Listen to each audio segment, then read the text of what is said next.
the Atlanta Judicial Circuit is not such. The Honorable Judge Scott Maxfield presiding, call now for Lord. Thank you all. Please be seated.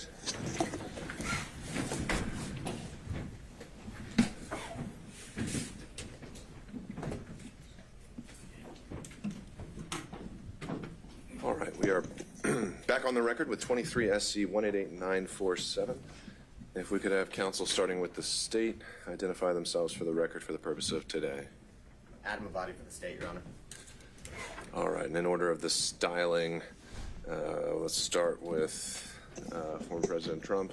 I think we have Mr. Sadow on Zoom. You do, Your Honor. Good afternoon. Steve Sadow for President Trump. We waive his presence, and I believe Ms. Little is also on Zoom. And Okay, thank you, Mr. Sadow. On behalf of Mr. Giuliani. Alan Stockton on behalf of Mayor Giuliani. I think David Lewis and John Esposito may be on Zoom as well. And we waive his presence. There we go. On behalf of Mr. Meadows. Your Honor, Jim Durham on behalf of Mr. Meadows, and he waives his appearance. Thank you, Mr. Durham. On behalf of Mr. Clark. Harry McDougald, Your Honor, and he also waives his appearance. Thank you, Mr. McDougald. On behalf of Mr. Cheeley. Good afternoon, Your Honor. Richard Rice, President Court, Chris Anulowitz is on Zoom, and Mr. Cheeley waives his presence. Thank you. On behalf of Mr. Roman. Good afternoon, Judge Ashley and John Merchant on behalf of Mr. Roman, and he waives his presence. All right, on behalf of Mr. Schaefer. Greg Gillen and Anthony Lake on behalf of Mr. Schaefer, and he waives his presence. On behalf of Mr. Floyd. Morning, Your Honor. Or good afternoon, Your Honor. Chris Kachuroff and Mr. Floyd. We also waive Mr. Floyd's appearance. Thank you, Mr. Kachuroff. And on behalf of Ms. Latham. Anybody here on behalf of Ms. Latham? All right, I know before we'd had Mr. Cromwell, and I had not heard anything from him. I don't know if any other parties have as well. But You know, I believe Mr. Cromwell is in a deposition in South Georgia. That's all I know. all right. There's a Zoom participant, Mr. Cromwell. Looked like he joined. Okay, that's helpful to know.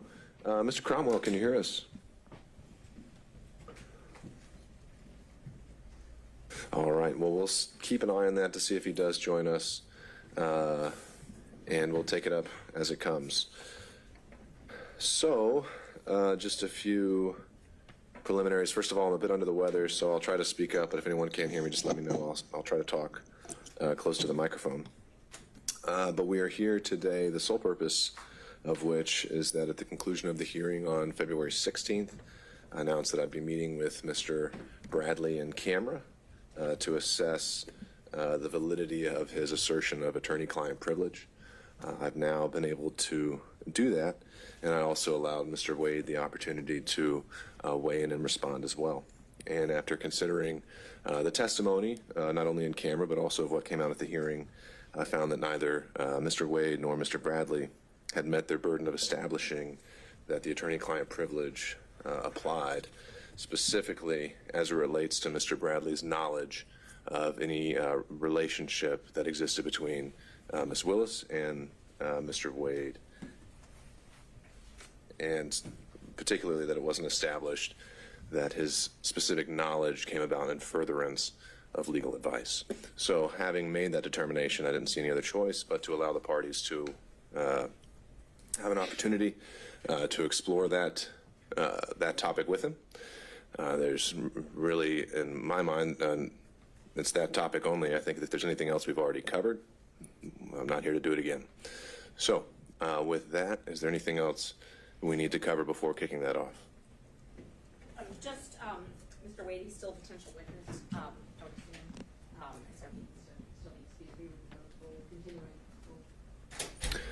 Mr. Abadi.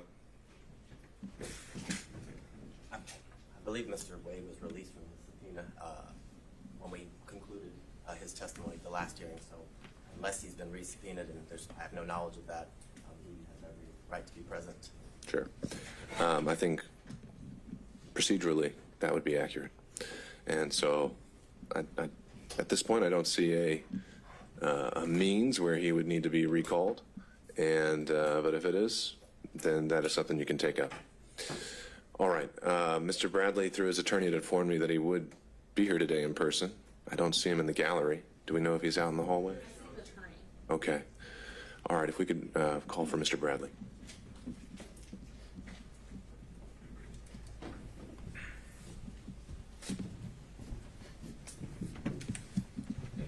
Judge, would it be permissible to sit in the jury box? That's fine. Thank you. All right, Mr. Bradley, Deputy Scott will swear you in again.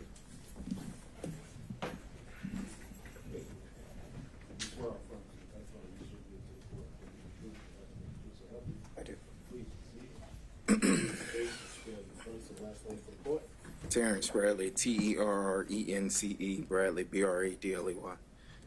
Ms. Merchant. Thank you, Judge. Good afternoon, Mr. Bradley. Good afternoon. Good to see you. Sorry, under these circumstances. I'm going to just go straight to where we left off before. Fonnie Willis and Nathan Wade were in a romantic relationship, correct? Correct. And it began at the time that they were both municipal court judges, correct? Objection, Your Honor, based on privilege. That would be covered in the attorney-client privilege. Okay, overruled. I do not have knowledge of it starting or when it started. Terrence, you told me that it started when they were both municipal court judges, though, correct? That is incorrect. You never confirmed in writing that it was, instead of magistrate court, it was in municipal court when they started dating? If you're speaking of the text message, you can go to that text message and you can read that text message, and I will explain the text message to you. But you and I did not have a conversation about when it started. You asked a compound question of magistrate court versus, you said it was magistrate court, you said magistrate court conference, I'm sorry. And then you asked another question. I said, no, municipal court, nothing else. I'm referring to a different conversation. I asked you, do you think it started before she hired him? And I'm going to object, as this was covered in the previous hearing, where Mr. Bradley said he had no personal knowledge of the exact text that Ms. Merchant is speaking of and actually used in an attempt to refresh his recollection, and he explained exactly what he's explaining here before the court. So this is repetitive and unnecessary, so I would object to asked and answered and relevance at this point. All right, perhaps we'll get there, but I think first Ms. Merchant has the right to draw his attention to the exact, potentially inconsistent statement. Thank you, Judge. May I approach him? It's overruled. This You is may. the text I gave you. So you. This one I gave you for last hearing. And for purposes of the record, I believe, Ms. Merchant, you tendered, was it the entire text chain as an exhibit? I only tendered a few of the texts, but I did give the state their courtesy copies last time of the exhibits. Was this one tendered? This one was not tendered. All right. And I'm happy to tender it. Well, we'll just take it as it comes, whatever you We're need. at, I think we're at 39. I will wait to mark it, but I think we're at 39. May I approach Judge? You may.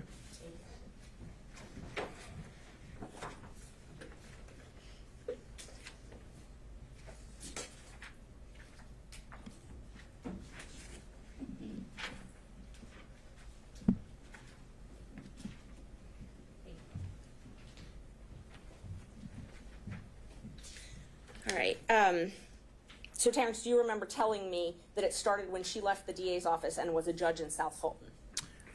I see the message there, but I don't recall. I do see that message, but I do not recall. You don't recall texting this? I look back at my text messages through that we've had. I see that message, but I do not recall that. No, ma'am.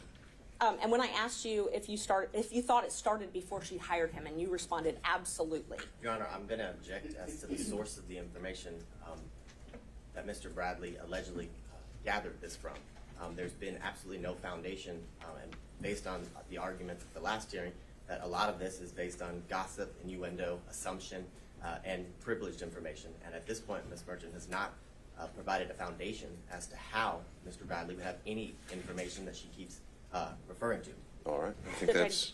Go ahead, Ms. Merchant. I didn't ask him about the source of the information. And under Rule 621, I can impeach him with any inconsistent facts. This is an inconsistent fact. I can impeach him with any contrary facts. Sure. This is a Why would contrary it be fact. a relevant impeachment if he actually has no personal knowledge of this? If he doesn't. Sure. have So I personal think you have to lay that foundation then, so that'll be sustained. Do you remember telling me that it began? Well, that doesn't address the issue. No, I'm not. I was just asking if you remember telling me as opposed to the Okay, text. sure. Do you remember telling me that it began? Well, no, and then you're going into the substance of it, which we haven't determined whether he actually knows or how he knows.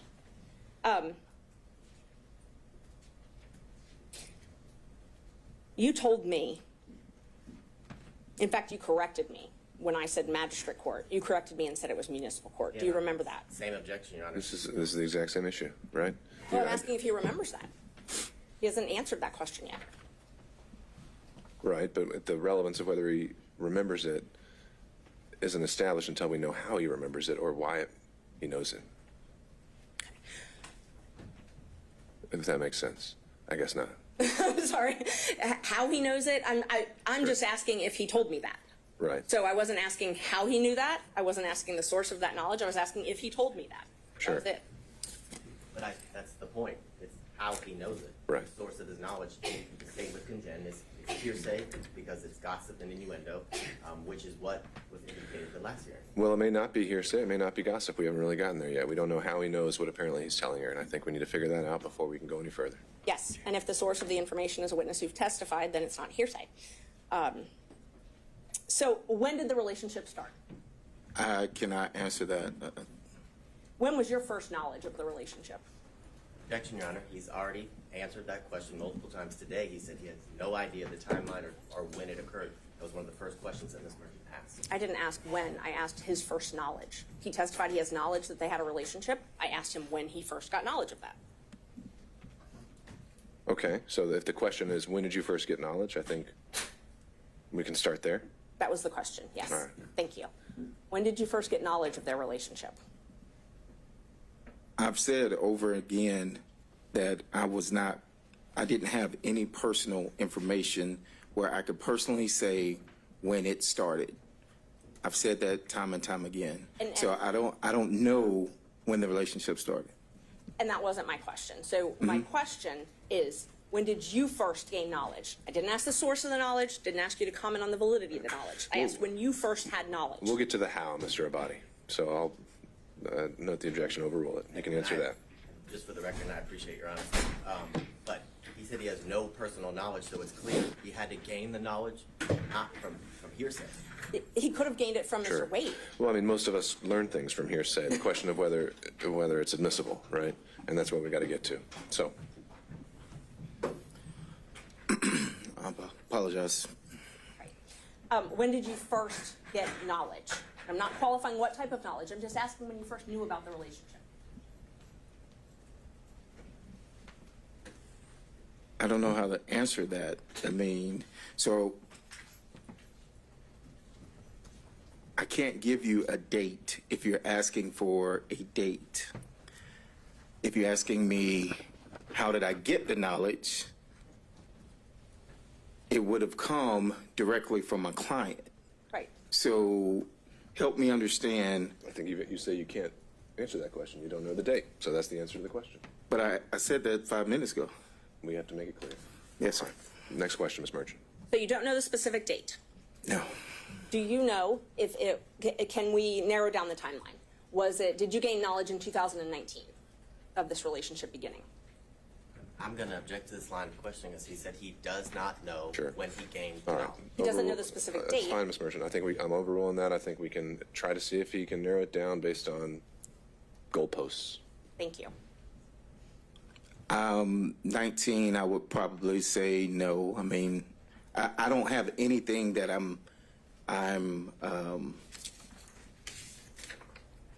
there wasn't a specific date. There wasn't a football game. There wasn't something that I can attribute to him telling me whatever.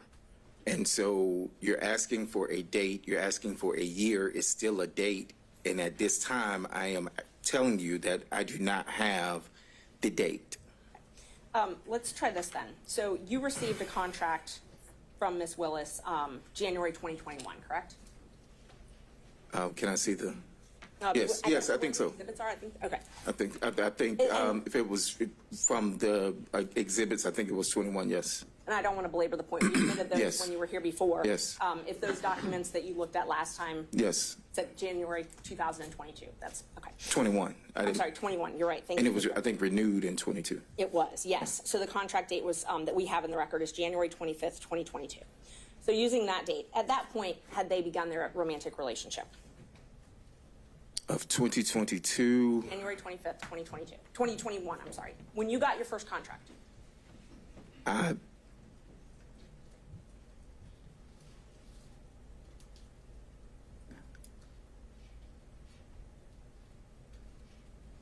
I don't recall. I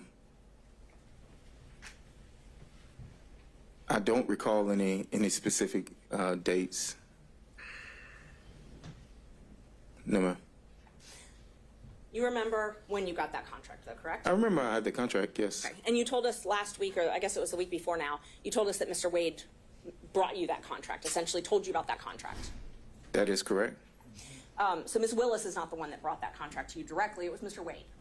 That is correct. At that point in time, they were already engaged in a relationship, though, I'm correct? going to object, Your I Honor. can't say that. Characterization of what Mr. Bradley just said.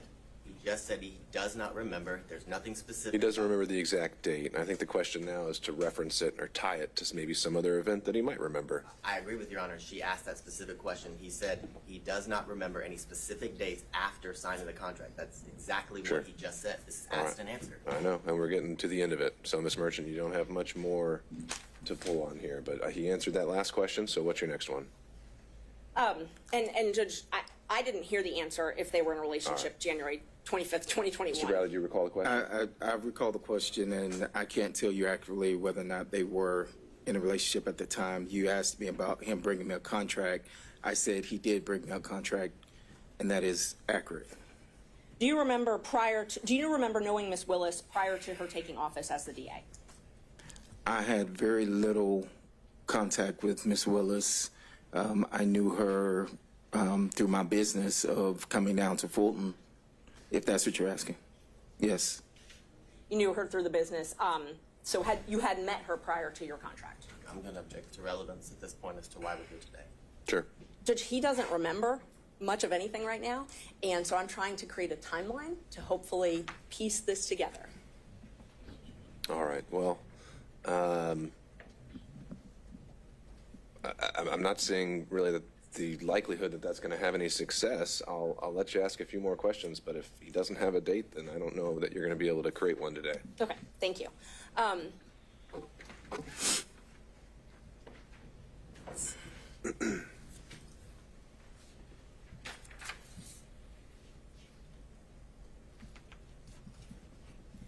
So the time that you had this contract from January 2021 until January 2022, did you come in and out of the DA's office?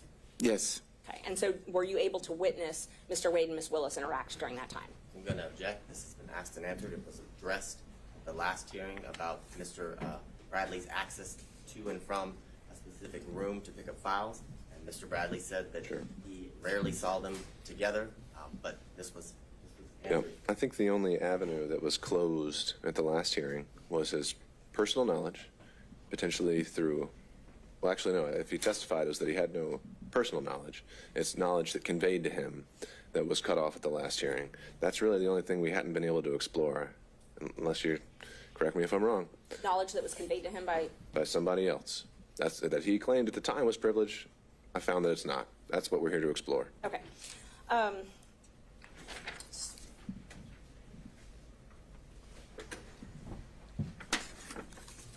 Do you remember telling me that not many people knew where they met? I'm going to object as to relevance, as to his personal knowledge, which is what 602 requires. Yeah, I mean, we're back to the same point, Ms. Merchant. His personal knowledge is what I'm asking him what he told me. But he hasn't yet told you how he knows that. And so unless you can establish why he should be testifying on this at all, then there's no relevance. And I don't know how he knows that. That would be Then the ask next him. that would be the next question. Then But ask him how he knows it. I first have to establish that he said that. No, you don't. You could go the other way around. When you told me that it started when she left the DA's office and was a judge in South Fulton, where did you gain that knowledge from?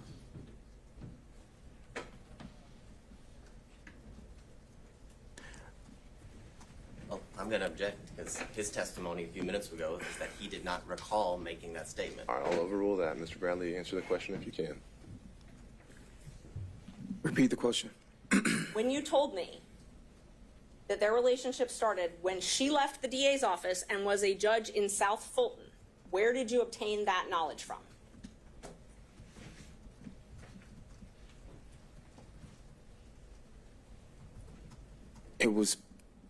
I was speculating. I didn't have a,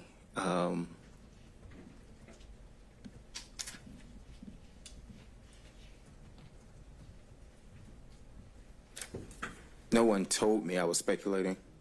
No one told you that? No one told me that. You were speculating based on things that had been told to you or things you had observed? So I'm going to object as to the nature of this line of questioning because the witness has made it clear he was speculating as to how or what he knew. And if it's speculation, it's inadmissible before this court. All right, but the motivations for his reason for speculating would be admissible, so I'll overrule that. Thank you, Judge. Was this speculation, when you told me that, was that based on things that had been told to you and things that you had witnessed? I never witnessed anything. So, you know, it was speculation. I can't tell you anything specific, if that's what you're asking. You can't tell me anything specific as to why you speculated about that? No, this was however many years ago. I mean, I don't recall, but no, I don't. Did you have any reason to lie?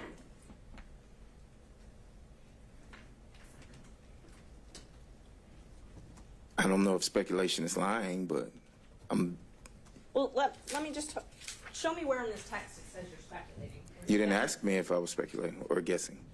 I didn't ask you, but tell me if it says anywhere here that No, this is speculation. if this is the same one that you just showed me, it does not. And you're welcome if you need to look at your text. Is there anywhere in here that indicates that you didn't have knowledge of this relationship? Your Honor, I'm going to object. The line of questioning Your Honor directed counsel to explore is where he got the knowledge. He's explored that. He said it's speculation, and he didn't get it from any source other than his own speculation. Sure, So I think we're flushing that out, and I think it's her right to have a little leeway on this if he's an adverse witness. Thank you, Judge. And Judge, these speaking objections are clearly coaching the witness because he's regurgitating. Your Honor, I What? object and take offense to that comment. I'm objecting based on the law, and I'm making a record for the court. So I take offense to that comment. It's not the case. All right, well, I think we can start with objection, the grounds, and the rule number, and then if I need more, I'll ask. Thank you. All right. Thank you. What did Nathan tell you about the relationship? Objection, hearsay. Nathan has testified. It's not Yeah. hearsay. It's still hearsay. It's an out-of-court statement being brought in for the truth of the matter asserted. So hearsay. Judge. Yeah, this would be for impeachment by contradiction, which would be an exception to the hearsay rule, and admissible as substantive evidence, and the privilege issues are overruled. Thank you, Judge. Well, I think you just overruled the privilege objection, but we don't know when he's talking about. So we've already established that December 2018 was the date of the privilege. Sure, and that's something I covered in the in-camera hearing, and I'm, based on what he told me in that in-camera hearing, I don't believe any statements to this effect were covered by privilege. And Judge, I just want for the record, because sometimes the record doesn't reflect where people are looking, and that when I ask a question, Mr. Bradley is looking at Mr. Wade and his lawyer to wait for them to object, and they're clearly interacting somehow in the court. So I just want the record to reflect that because it wouldn't otherwise. It's there now. A question was put to you, Mr. Bradley. Judge, one of my lawyers is sitting right in the back, We don't have to go down that rabbit hole. You can look wherever you want. Yeah, and I'd never looked at Mr. Wade or his attorneys. That sounds true. All right. Mr. Bradley, question was put to you. Repeat the question, please. Yes. So I showed you, or I asked you, I'm sorry, the last question I asked you was, what did Nathan Wade tell you about the relationship? Same objection, Your Honor. And that's already been ruled upon.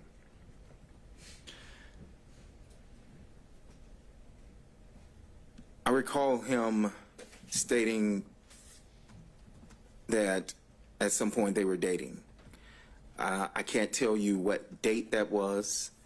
It was made in confidence. We were in the back of our office. Our offices were the only two in the back. There was no one else present. That is all I can tell you at this time. One time? One time. You only had a conversation with him one time about the relationship? Objection, asked and answered. No, I think that's clarify for a thorough and sifting cross. Ms. Merchant. I do not recall any other time that he mentioned that they were in a relationship. No. You may not. Okay. So you talked about this one time, and you said you don't know when it was, though, correct? That is correct. Was it before Mr. Wade, before you got the contract in Fulton County? Let's start with that. I do not recall. Okay. And how did it come up? Say again? How did it come up? I do not recall how it came up. It was in the back. I know where it occurred, in our offices in the back. I can't tell you what we were discussing prior to that. Okay. Did you receive an email from me on January 6th with a motion attached?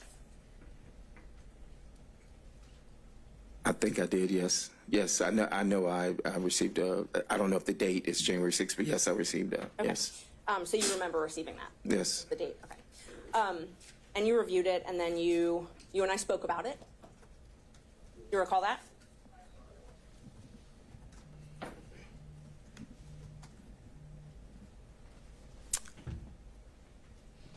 Did we speak over the phone, or are you saying through a text? That's what I'm asking you.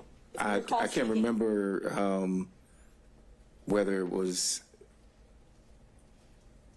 text or phone or But you recall us speaking, one way or another.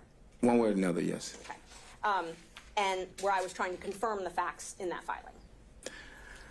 I think I remember there was a line of about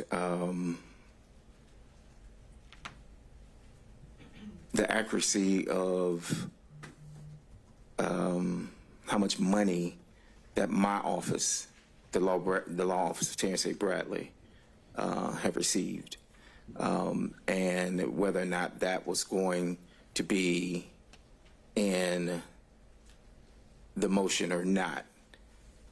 Well, there wasn't a discrepancy. I had kept that out, and you asked me to put that back in, correct?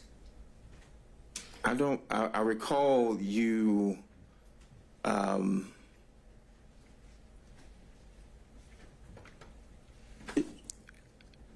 that may be accurate, yes. And you thought, because you thought it might be suspicious if you were left out of the motion. No, I think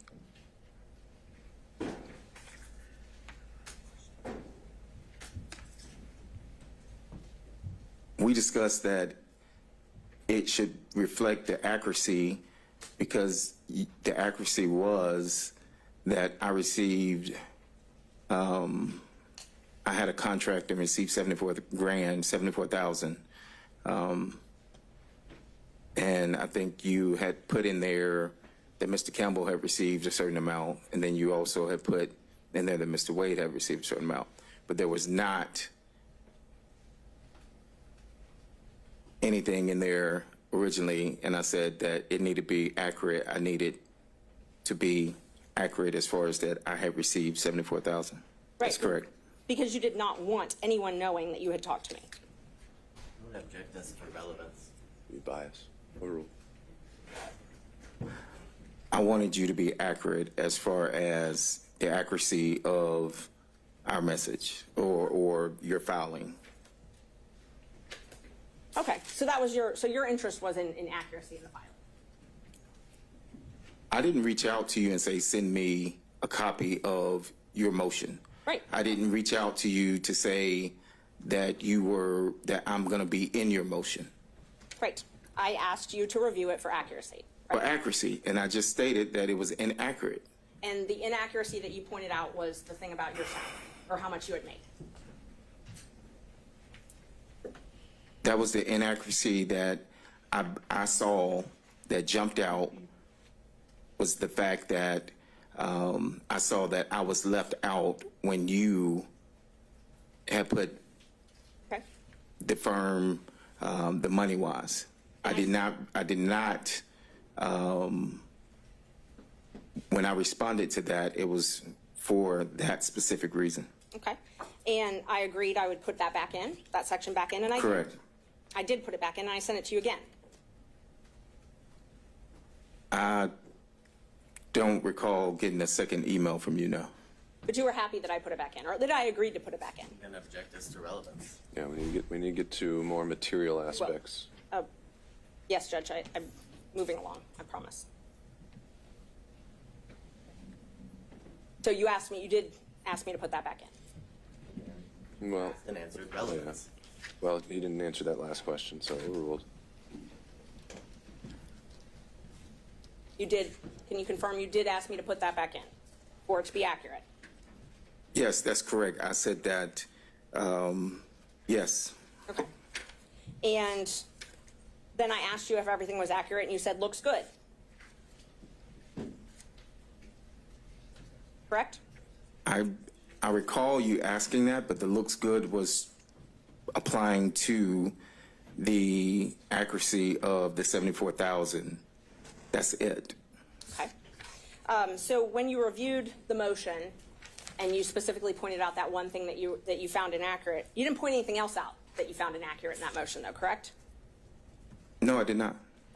And that motion alleged that their relationship began when Ms. Willis was in municipal court. If I can reread the motion, but I don't recall, but if that's what it says. But I did my saying that it looks good was when you put back in the 74,000 into your motion. Okay, and that wasn't what I was asking. What I was asking is, you didn't tell me that there was anything else inaccurate in the motion, though, right? But I didn't state that anything was accurate other than the 74,000. Now, when I told you that I had this motion that I was preparing, you asked me to send a rough draft. No, that's incorrect. May I approach, Judge? You may. Which page are you showing? They're not page numbered. It's January 6th. Yeah, of course. I can show you just all the text.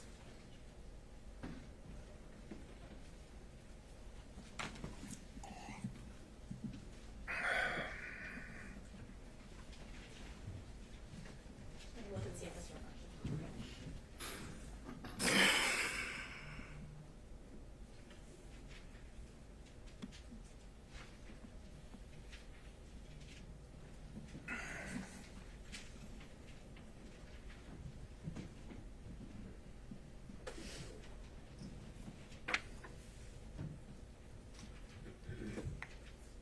So, we had been talking and you asked me to send you a rough draft and I told you, okay, but I didn't want it to be leaked before I filed it. Right? That is correct. That is correct. So you're the one that asked me to send a rough draft.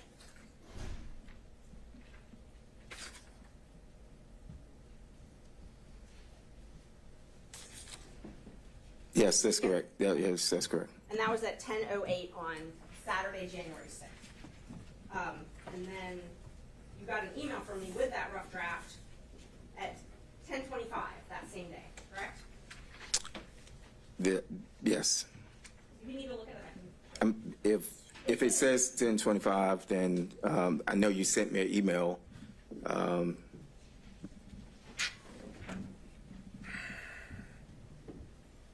Why he's looking at it, I'm going to object as to ask the name. We've been through the fact that he sent him a copy of the motion, whether he specifically said rough draft or not, and then asked about the accuracy. He's explained his answer, and I object to ask an answer. So.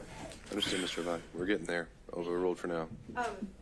And then I responded when we were talking about that footnote that we were just talking about. I said I took it out, but I can add it back. And you said yes, add it back. Remember that? I answered that yes. And then I said anything else, anything that isn't accurate, and you responded looks good. Do you recall that? Let me see the, Of course. And there, I don't know where the exhibits are. They were admitted.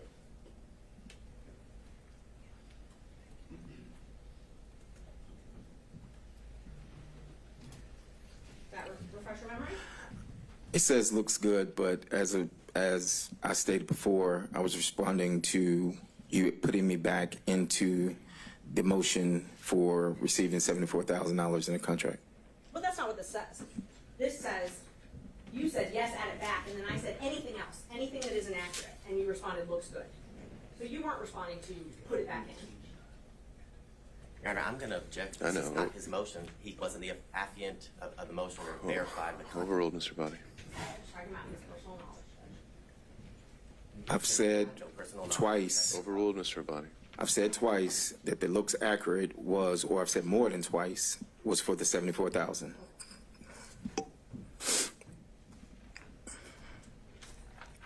Do you remember telling me about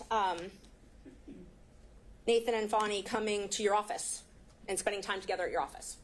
No, I mentioned, I do recall testifying on the 16th that she had come to our office. And that was before she was elected as district attorney, correct? I recall that that was when she was district attorney. Because I said that there was a meeting held at my office. And who was at that meeting? Now, I can't tell you that. I don't recall. But you know Miss Willis was there and Mr. Wade was there.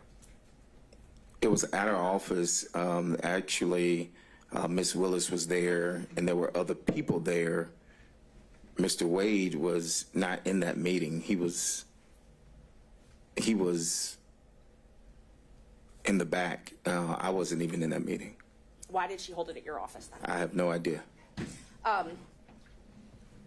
You also remember telling me about them spending time together at her law office before she took her job.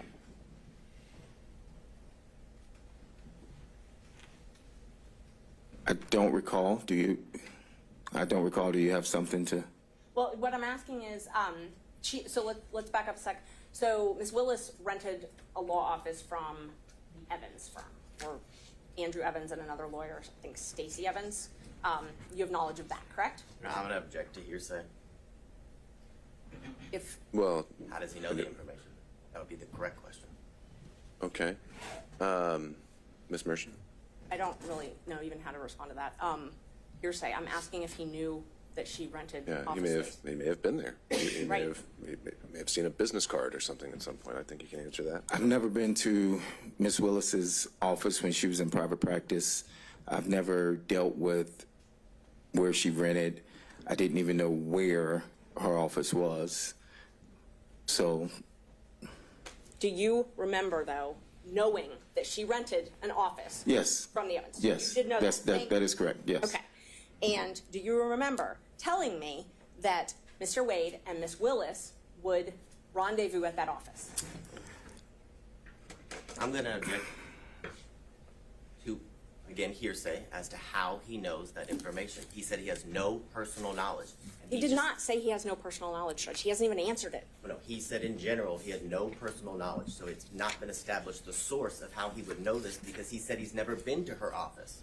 All right. Ms. Merchant, if you, I know you're trying to impeach him by a prior inconsistent statement, but unless you can first back up and show why each statement is actually something that he had knowledge of, I don't know if this is going to be relevant. And Judge, I'm not even there yet, but again, that a speaking objection, and so now I would anticipate what our response is going to be next. I didn't ask anything that was objectionable, but these objections are coaching the witness. I asked if he had knowledge. That's it. I didn't ask, did someone say this to you? I didn't ask, what did this person tell you? I asked if you knew. Well, no, you're asking if you had knowledge, and then you say of something specific. So,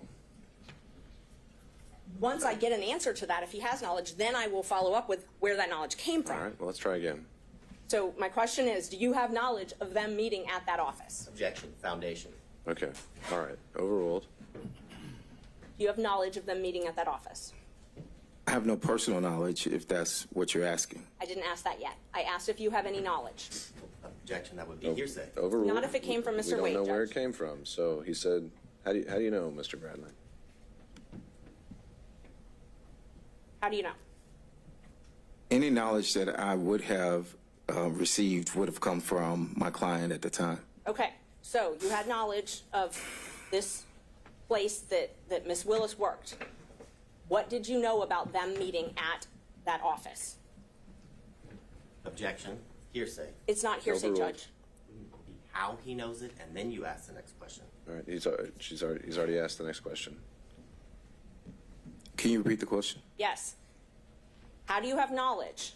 What knowledge well, you just told us. You told us Mr. Wade told you. So tell us what Mr. Wade told you about Miss Willis and Mr. Wade meeting at the Evans office.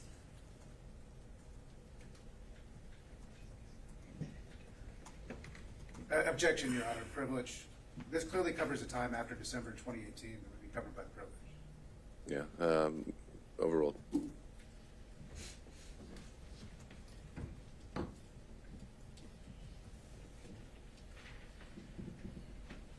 You recall the question, Mr. Bradley? I do not. All right. You re-ask the question, Ms. Merchant. What did you learn from Mr. Wade? I was clarified that's where you learned it from. About Mr. Wade and Miss Willis meeting at the Evans office together.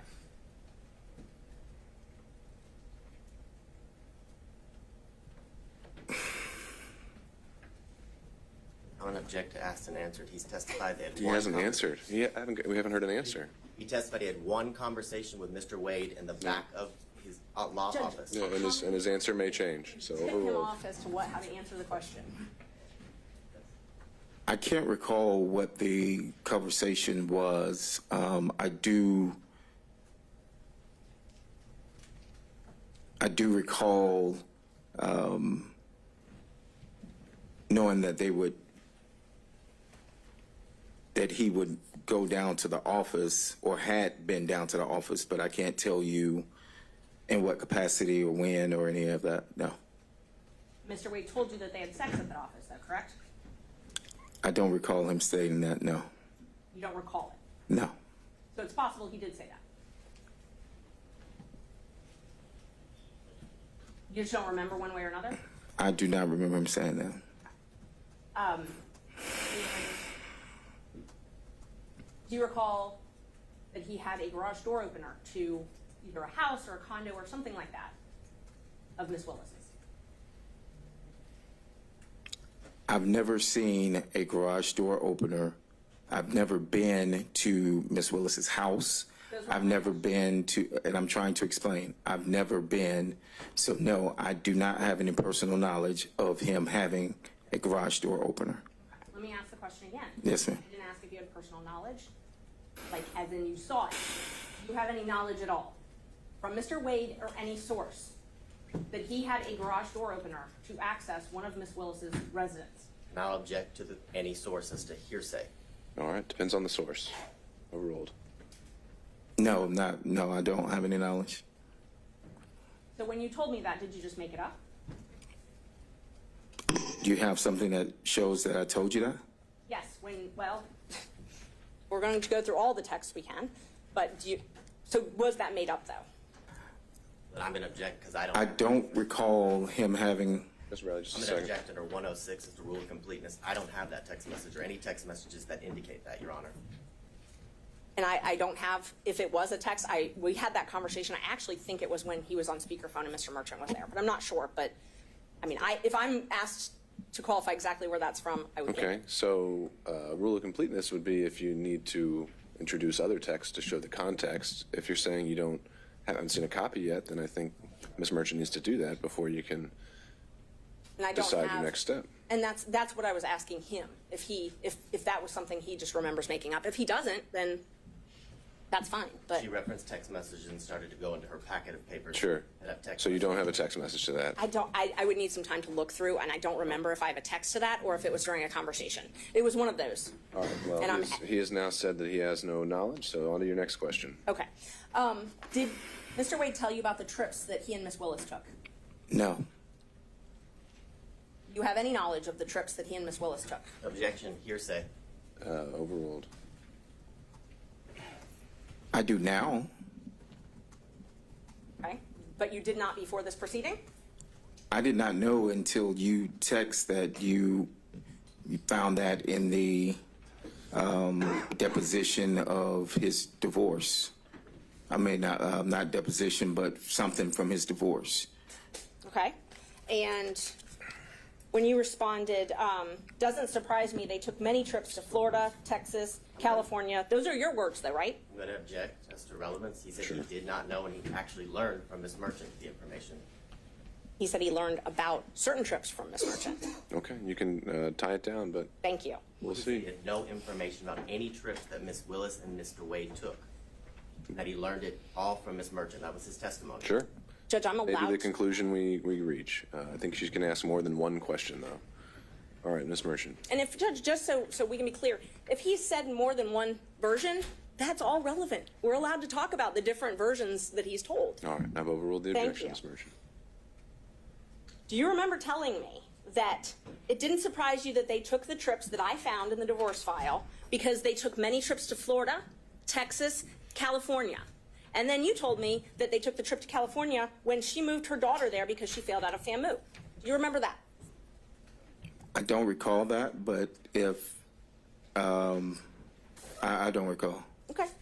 Judge, may I approach? It's Sure. You may. It's in one of the ones I gave you.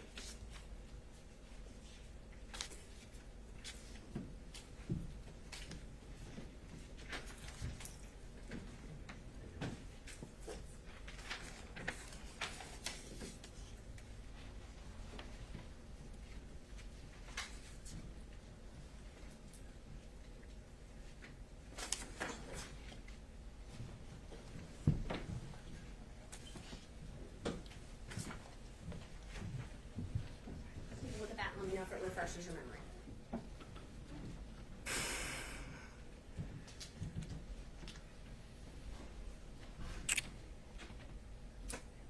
So when that, Just first let me know if that refreshes your memory. yes, Okay. yes. So it's true that you told me that they took many trips to Florida, correct? Per that, yes, but one of the messages is cut off, and you asked about some other trips, and I said, no, I didn't, I think. And that was specific to, at the top of that, it says, no, I didn't. Yes. And so that was to the trips that you asked me about. And I think before that, when you mentioned that you found all these trips, I think I said, oh, wow. Yes, you did. And You did not know about all the trips that were taken, and you qualified it. You said, no, I didn't. When did it happen? And then the next text, which I can get, or you can look at your phone, or whatever refreshes your memory, you said was after you left, after the firm was dissolved, correct? Subject to relevance. Overruled. It was after the firm. The trips that you said, no, you didn't know about. You told me those were after your firm had dissolved, correct? I think you mentioned that they were after I left, maybe, or whenever you found them, and I said, no, I didn't know about those trips, so. So you believe I mentioned that it was after you left? I'm quite sure you have the text message, and I will refresh my memory. Is it easier for you to refresh your memory with your own phone or with my printouts of screenshots? Well, you have the printout, so I'll go. Judge, the reason I'm asking is because I'm getting objections that I've cut things off, and it's just the nature of how you have to print out screenshots. So in order to avoid that, I'm happy for him to refresh his memory with his own phone, if that would be, Well, I don't know if he's accepting your offer or not, so you're going to. would that be easier for you? You can just provide the documents. Okay. Let's see.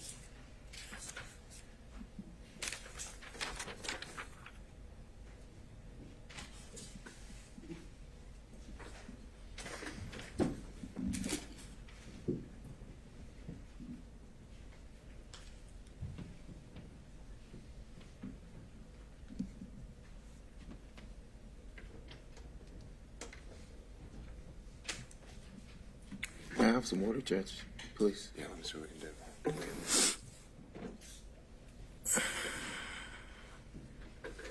Sorry, Judge, I'm just trying to pull out all of the messages that you may need. All right. Well, I don't really see, at some point we're reaching the cumulative point where we don't need to go through an entire 6-month text chain. You're making the point that he'd made some comments to you along the way. that led you to believe he had more knowledge than today he's testifying that he had. And so if you've hit the high points of that, then I don't know what else we can cover that actually moves the needle. Okay, I'll move on to the actual trips then. So you told me that they took many trips to Florida. That refreshed your memory. You told me that. Was that based on your knowledge from Mr. Wade?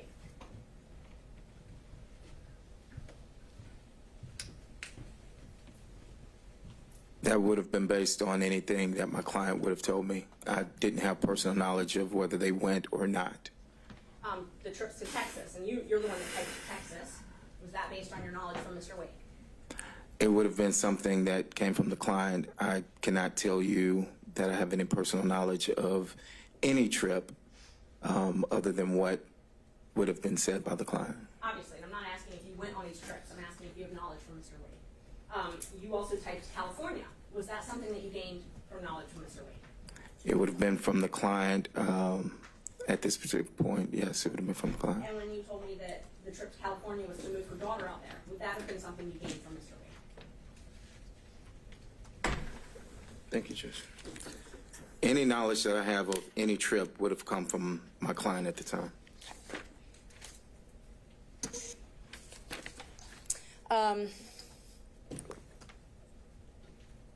You told us last week that Mr. Wade used your credit card one time. Do you know when that was? I do not. Relevance covered here today.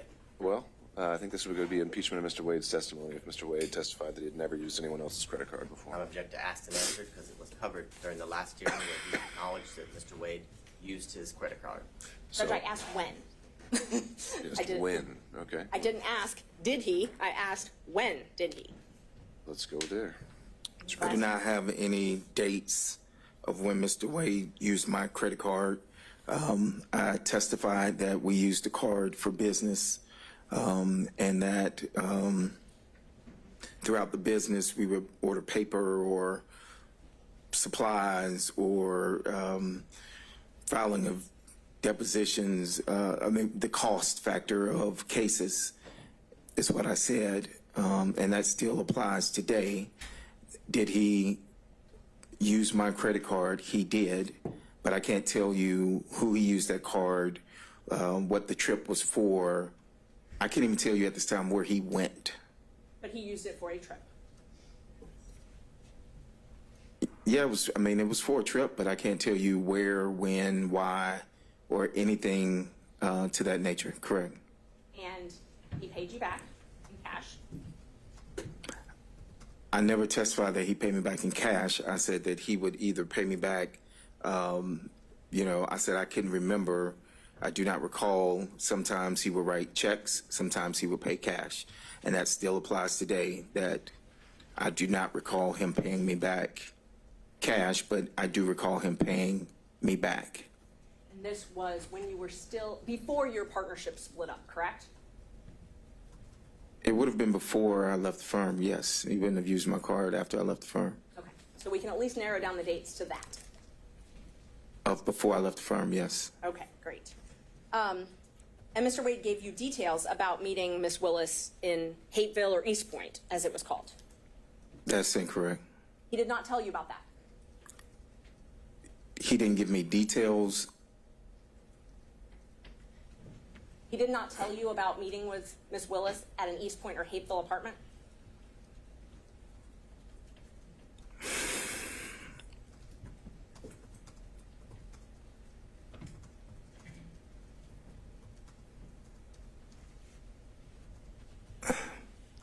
At this time, I don't recall.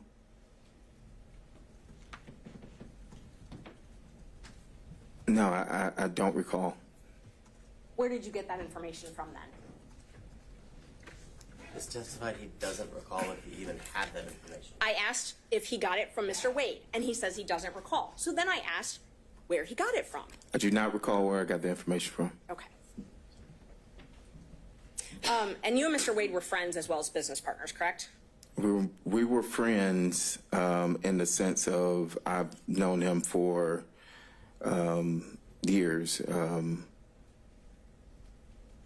Yes, we were friends. And you definitely did not want to come and be a witness in this case, correct? That is correct. And it was after, and we talked about this earlier, that Gabe Banks called you and then Nathan Wade called one of your friends. It was after that that you hired Mr. Chopra to assist you in this matter, correct?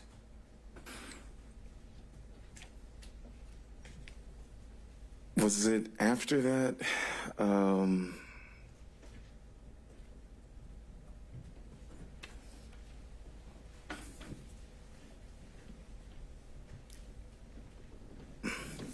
So I hired Mr. Chopra and I hired Mr. Graham. Now, Mr. Graham is here, and when I received the subpoena, Mr. Graham was here at the last hearing, but he also had to go out of town, but he was present.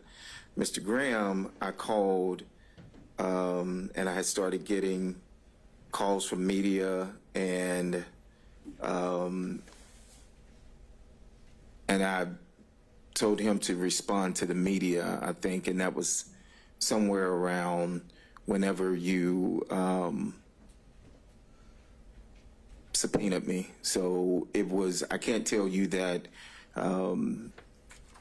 it was that instance of those calls for Mr.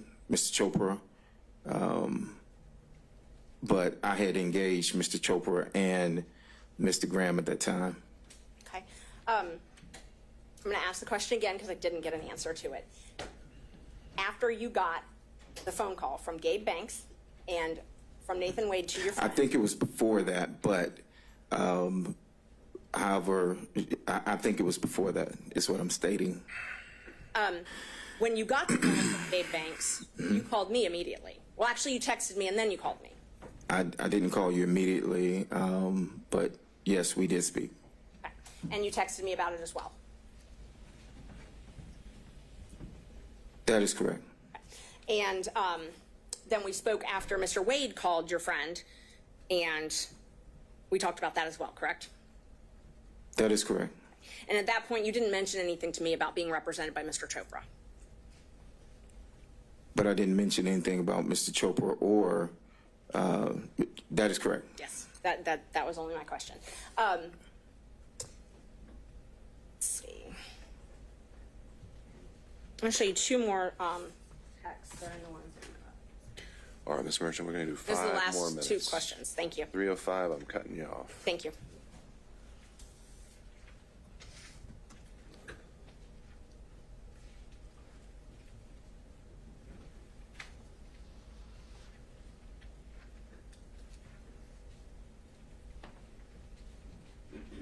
May I approach? I'll show you full text to refresh your memory, and then we'll ask you.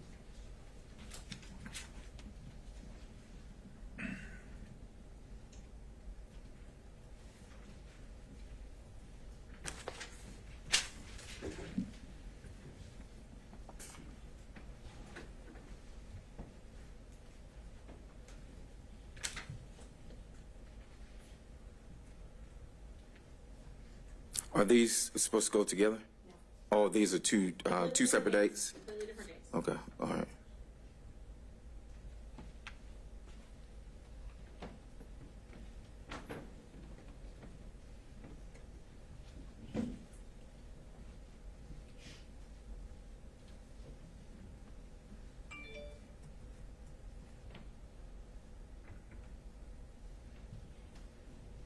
So I know we talked about the other occasions where you said the texts were just about the footnote, but do you recall me asking you, do you think it started before she hired him? And you said absolutely. You recall that? I see that in the text message, yes. Okay. And do you also recall me asking you how they would react if they would attack me? And you said, no, they will deny it. Your Honor, objection as to speculation as to how he thinks they will react. I think that goes to the motivations of the witness overruled. And you told me that they will deny it. That's written in there, yes.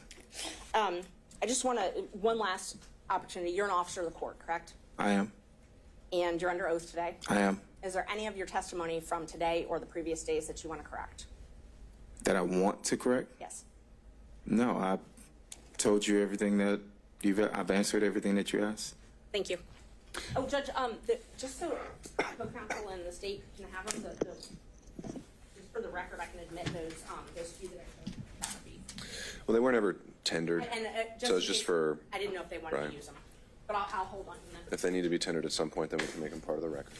All right, let me turn over to Mr. Sadow, if you're with us on Zoom. Thank you, Your Honor. I do have a few questions.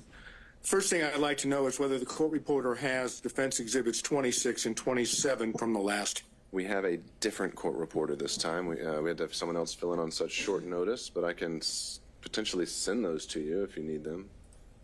Well, I think I have working copies, but I want to make sure that the witness has a copy to look at. All right, we can try to work through that logistical challenge. This is, you said 26 and 27?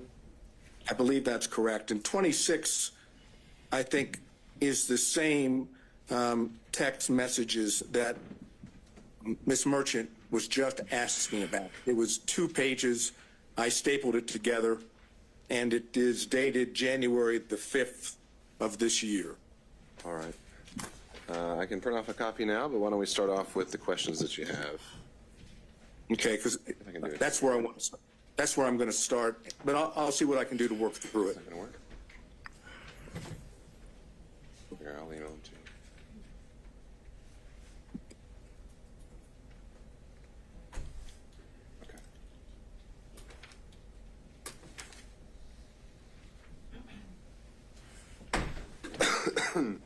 All right, Mr. Sadow, why don't we start with your question, and we'll see if we actually need to get a copy of those exhibits in front of the witness. All right. Mr. Bradley? Yes, I'm here. All of a sudden, I've lost you on the screen. There we go. Well, you're on the Zoom.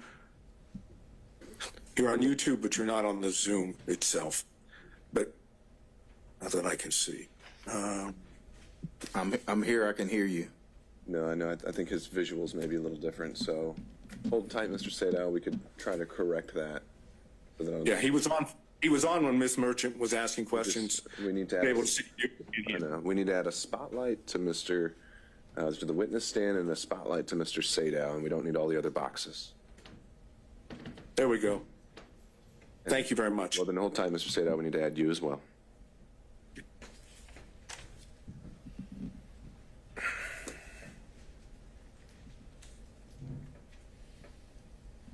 All right, now we're ready. Thank you, sir. Mr. Bradley, you have referred to Mr. Wade as your client, correct? Correct. You understand that the court has ruled that communications that you had with Mr. Wade are not privileged, correct?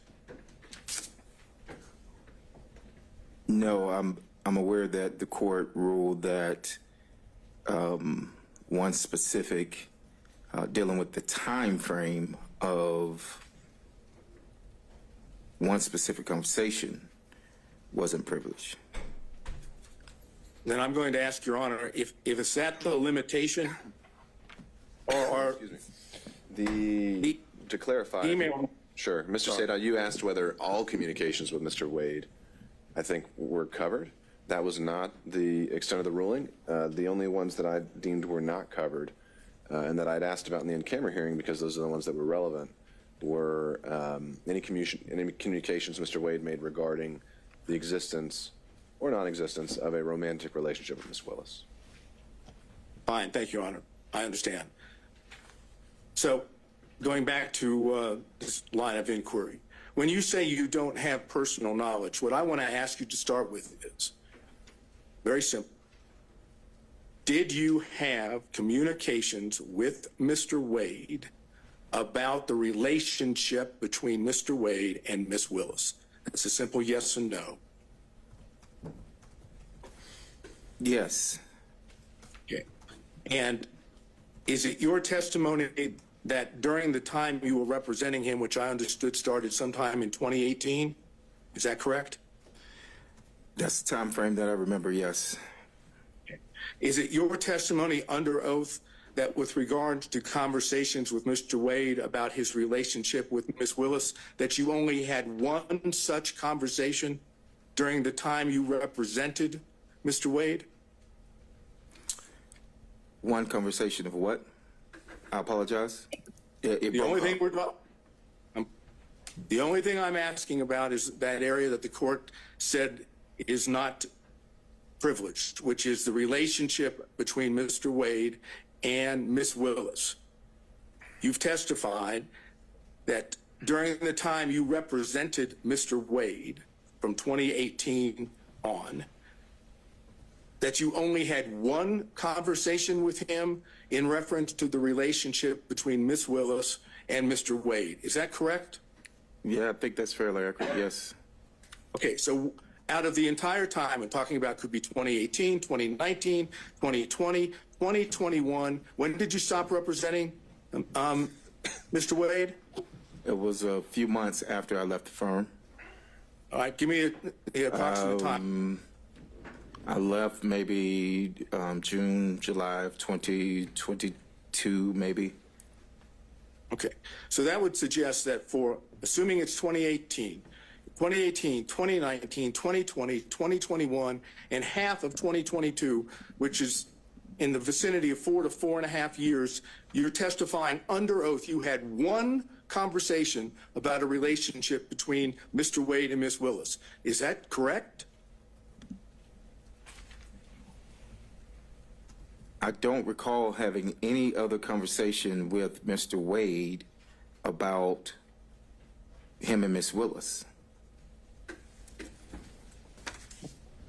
Is it your testimony then that you don't remember any other conversation, or there wasn't any other conversation besides the one? I'm going to object as to asked and answered. I think he's drilling down. I think that's a fair question overruled. I don't recall. I would say it was the one, but I don't recall. You testified that you did have communications with Mr. Wade about him visiting with Ms. Willis at a condo or apartment, correct? I don't think I testified that I had a conversation. I testified that any knowledge that I would have known anything about any condo would have come from that, but I don't recall a conversation about that. I do not recall a conversation about that. Okay. Do you recall any other thing at this point in time under oath that would indicate when the relationship started between Mr. Wade and Ms. Willis? I do not know when the relationship started between Mr. Wade and Ms. Willis. I cannot recall that. I can't. Oh, I'm sorry. Go ahead. I'm going to drill down on that now, okay? Yes, sir. Mr. Wade was hired as the special prosecutor on November 1st of 2021. You're aware of that, correct? I have my contracts to show when I started. No one showed me the contract of when he started, but but if he has a contract for November 1st of 2021, then that's correct. All right. I'm going to suggest to you that the record will reflect that the contract between Ms. Willis and Mr. Wade was November 1st of 2021, correct? I want you just to accept that, okay? Is it your testimony that you don't know under oath whether or not there was a relationship between Mr. Wade and Ms. Willis before the contract? I do not recall any dates of when the relationship started. So whether you are pinpointing a date of when his contract started or not, I'm telling you I did not recall any specific date that he flat out said anything about a relationship with Ms. Willis. Okay. Now I want to go, based on what you've just said, let's go to what was Defense Exhibit 26. Okay? In Defense Exhibit 26, which I showed you last time, was 2 pages of text messages between you and Ms. Merchant, correct? Correct. All right. Now, the first page starts off by saying, Ms. Merchant, like just date, don't hire him. Do you think it started before she hired him? You see that?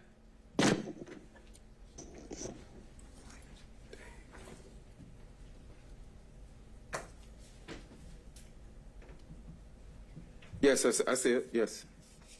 And your response to that was absolutely, correct? I'm going to object, asked and answered in cumulative. All right, so, Mr. Sato, I do think we went through a lot of these texts. We didn't go through this whole one. Just a second, Mr. Sato. All right. I'm sorry, Mr. Sato. You said we didn't go through this particular one?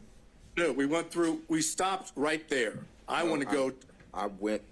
I answered, because this is the exact language that she just stated a few minutes ago. You could read it back. Okay, Mr. Sato. Are you saying both of these two exhibits weren't already covered by Ms. Merchant? It was not gone, this particular language was not gone into. I'm doing it based on the exhibit itself. Well, let's do it this way. I now move into evidence defense exhibit number 26. All right, and I'd have to search through my notes, but does anyone recall that that one actually been tendered in a minute already? It was. No, it was only presented to Your Honor for you to take back into camera ex parte to speak with Mr. Bradley and his counsel.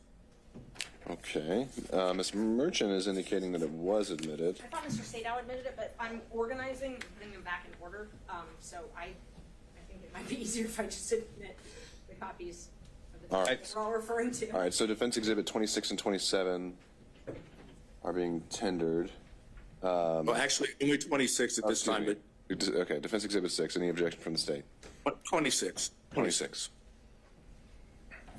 I'm going to object as it relates to foundation and authentication. It was used to, during the last hearing for the purposes of refreshing his recollection, and it's my recollection is that it didn't refresh his recollection, but I would renew my objection as to asked and answered in cumulative. Okay. As to foundation on authentication, I think Mr. Bradley has recognized them as texts that he sent and received, so I think I'd overrule on that basis any other objections to their admissibility from any other defense counsel, and seeing none, Defense Exhibit 26 is now admitted. Mr. Sadow. Thank you. All right, let's continue. Now I'm publishing it. After you said the word absolutely, on your own, you said it started when she left the DA's office and was judge in South Fulton. No, they met at... Object. Asked and answered. All right, understood, Mr. Body. I'm going to let Mr. Sadow have a few minutes on this, and we'll go from there. But Judge, I'm sorry. I did answer this. I answered it for Ms. Merchant. I stated that I was speculating. The judge, someone objected to the speculation, but this was the exact same language. All right, well, thank you for that recap, Mr. Bradley. Mr. Sadow is asking the question in a slightly different manner, and I'm going to give him a little bit of leeway to do that. So, Mr. Sadow. All right, I hesitate to have to start back where I was, but after the word absolutely, you, on your own, said it started when she left the DA's office and was judge in South Fulton. They met at the municipal court CLE conference. That's what you said, correct? That is correct. Now, it's your testimony, at least so far, that when you, on your own, gave those two statements in the text, that you were merely speculating and did not have that knowledge from Mr. Wade. Is that your testimony under oath? Yes, that's what I testified to. Yes, sir. So you on your own came up with the whole notion that it started when she left the DA's office and was judge in South Fulton. That's, according to you, that's speculation on your part, correct? Overruled. Answer the question, Mr. Bradley. Yes, that's speculation on my part, yes. Right. It had nothing to do with what Mr. Wade had told you, correct? I answered your question. I was speculating to the answer. That is correct. So maybe you can tell the court, in your own words, why in the heck would you speculate in this text message and say that it started when she left the DA's office and was a judge in South Fulton? Why would you speculate and say that in a text? I knew they had met at the municipal court conference. How do you know that? I'll stop you right there. How did you know that? I answered that at the last. I knew that. You now, I knew that sir, because I'm asking you questions, and you are in a situation where you get to give answers. Mm-hmm. I'm asking you, how did you know that? How did I know when they met? Somebody told you that, right? When they met? Yeah. Yes, correct. Who told you? Mr. Wade told me when they met. So you had more than one conversation about the relationship between Mr. Wade and Ms. Willis because he told you where he met her. That's correct? incorrect. Incorrect. It's incorrect. It's incorrect. Okay. Let's go back to the exhibit. Why would you speculate that that's when they started the relationship? What would cause you to put that down as speculation?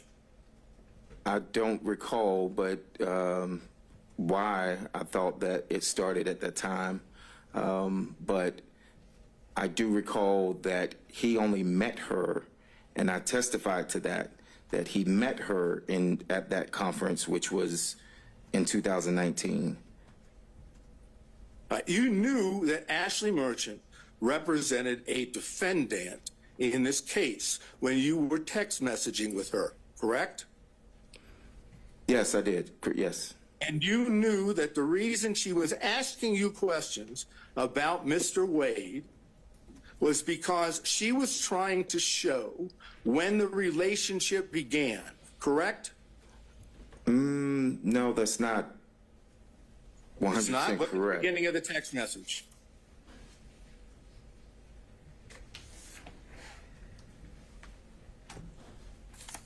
Yes, but what messages were before this message, before she sent that?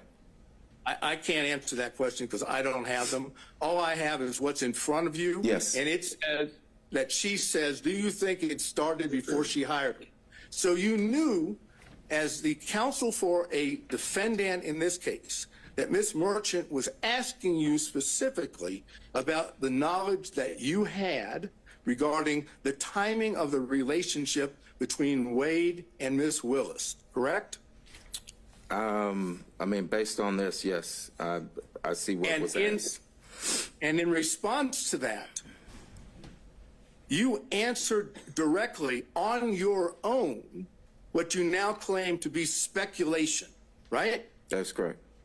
So I ask you one more time before I move to the next part of this. Why would you speculate when she was asking you a direct question about when the relationship started? I have no answer for that. Except for the fact that you do, in fact, know when it started, and you don't want to testify to that in court. Overruled. That's the best explanation, isn't it? This is a completely Overruled. argumentative.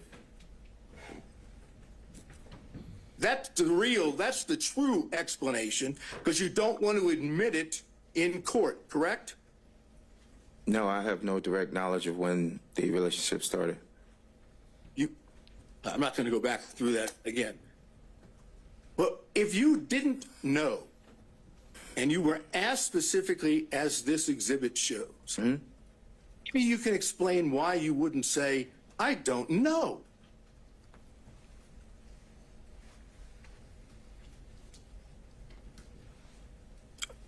Is that a question? You're asking me a question to answer? Definite question. State that again. I apologize.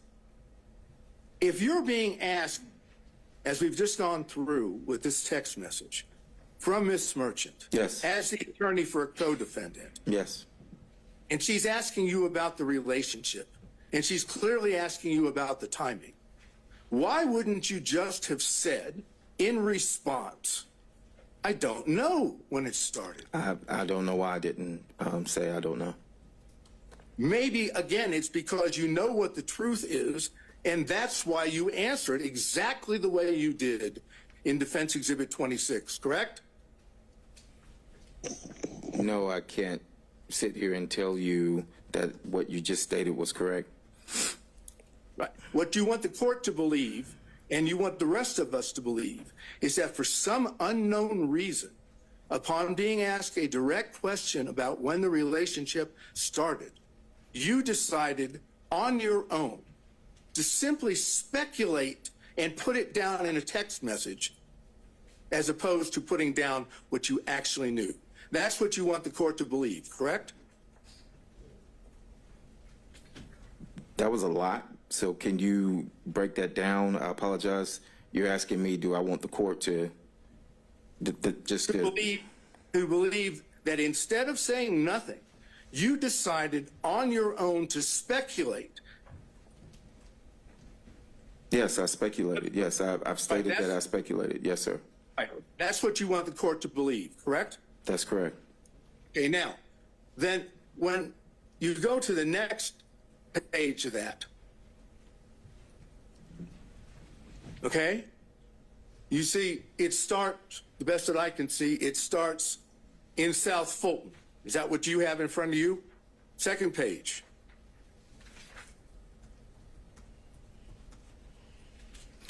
The second page that I have says, that's what I figured. Okay, that may be cut off from the one that I have. I'm looking at my opening line says in South Fulton. Is that on your second page? No. So if you're going in order of the pages, no, neither page starts with South Fulton. No, don't get caught up on whether it starts that way. Does the second page have a line in there that says in South Fulton? Oh, yes, I apologize. So, yes. That's fine. Yes. Just want to make sure that we're on the same page. Yes. Okay. You say after in South Fulton, they met at the Municipal Court CLE conference, right? Yes. You see that? Yes, that's correct. And then Miss Merchant says, that's what I figured when he was married. Is this accurate? Upon information and belief, Willis and Wade met while both were serving as magistrate judges and began a romantic relationship at that time. You see, that's what she said, right? No, I mean, so it says they met at Municipal Court CLE. The only other thing here says that's what I figured when he was married. There's no response for me on that day. And then there's another response, I guess a question that says, is this accurate? Okay, that's what I just went over with you. Okay, so I don't have anything in that, is this accurate at all? I can show the court. No. It just says, is this accurate with the question mark? I don't have anything following that. You don't have, after that, upon information and belief, Willis and Wade met while both were serving as magistrate judges and began a romantic relationship at that time? I apologize. It goes to the next page. I apologize. No problem. Just want to make sure that I see that now, yes. All right, so that's what I just read is exactly what Ms. Merchant said to you in the text, right? Yes, that was in the text. Is it accurate upon further information? Yes, that's there. And again, since you have told us that you were speculating when you gave the answer that we went over with previously, on this one, you don't say, I don't know. You simply correct her by saying no, municipal court, right? Yes, so she asked, was it accurate? And I said it wasn't accurate. No, it wasn't accurate. It was municipal court. Right, and when you said it wasn't accurate, it was municipal court, you didn't say, no, that's not accurate. They didn't start a romantic relationship at that time, correct?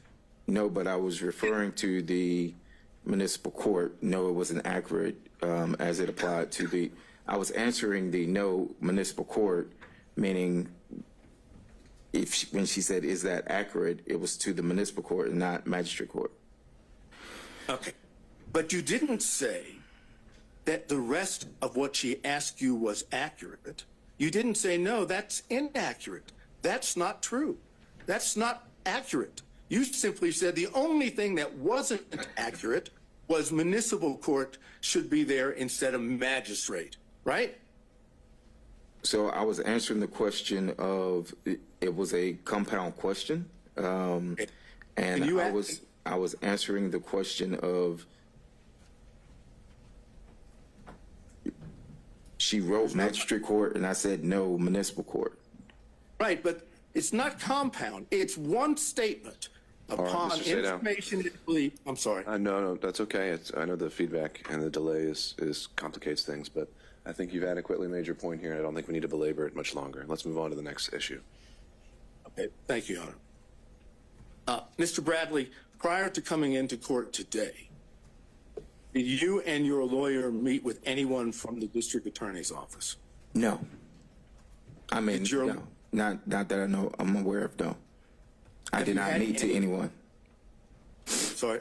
I did not cut meet you with off. anyone outside of my attorneys. Did you have any conversation? I did not. Meeting, conversation. I did not. So you have not spoken, if I understand you correctly, prior to coming into court today, you've not spoken with the prosecutors, No. right?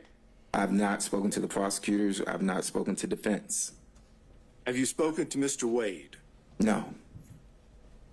So as far as just getting into the courtroom today, there's been no contact or conversation in it with any of the parties we just went over, right? There has not been any contact with defense or the state at all.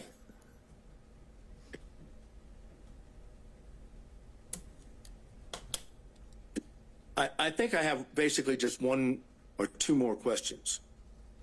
Why would you see the need to speculate when you were texting with Miss Merchant? I think we did cover that one, Mr. Sadow. I think that exact question was already put to him. What would be the next one? I'm trying to look. Let's go to 27. Defense Exhibit 27. Do you have that now, sir? I do, sir. All right. Would you look at it and tell me whether or not the Defense Exhibit 27 appears to be accurate? Because I want to seek to introduce it into evidence. It consists of an email to you from Miss Merchant and a text response from you, correct? But the text response was not in response. So yes, it does consist of the email and a text response. I'm not saying that the text response applies to the entire email that was sent. All I've asked you right now is, Yes. is the email and the text, are those accurate in the interaction that makes up Defense Exhibit 27? As it applies to the stapling of the email and the stapling of a text message chain, yes, that is Defendant's Exhibit 27. This is, it's accurate. Okay, I would move Defense Exhibit 27 in. I believe it was treated the same way as 26 last time. Same objections, Mr. Abadi? Yes, Judge. All right, overruled. Any other objections from defense counsel? Seeing none, Defense Exhibit 27 is admitted. All right. Anything else? Your Honor, I don't know. Yeah, I don't know whether you'll find this objectionable or not. I'll ask it, obviously. All right. Mr. Bradley, you realize that if you were to testify under oath, that you knew from Mr. Wade that the relationship between him and Miss Willis existed before the contract in November 1st of 2021, that if you testified that you knew that from Mr. Wade, that would show that both Miss Willis and Mr. Wade had lied under oath. You know that, don't you? I'm going to object. I think that's going to call for an opinion on the credibility of another testifying witness, so I don't think that would be an appropriate question. Then that's all I have, Your Honor. Thank you, Mr. Sadow. Mr. Stockton. Just briefly, Judge. We'll see. Mr. Bradley, do I understand from your prior testimony that Ms. Merchant sent you a motion to review prior to her filing it? Objection. Calls for cumulative answers. Right, I'm going to give him just a little bit. All right, Mr. Stockton, maybe this is going somewhere else. Did Mrs. Merchant send you a motion prior to January 8th of 2024 for you to review? That is correct. And did you in fact review that motion? That is correct. And did you indicate to Ms. Merchant that the contents of that motion seemed okay to you? Well, so you're referring to Exhibit 27, which, as I stated a few minutes ago, one is an email, one is a text chain. So in the text chain, when I never responded to the email. I never responded looks good or anything to the email that was sent to me.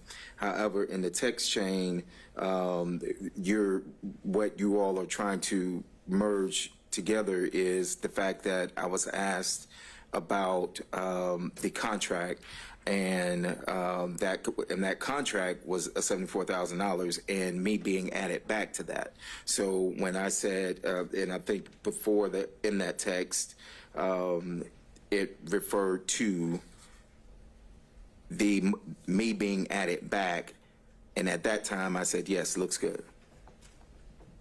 And you're aware and you recall that when Ms. Merchant presented you with that motion, she asked you not to disclose it to anyone until she filed it.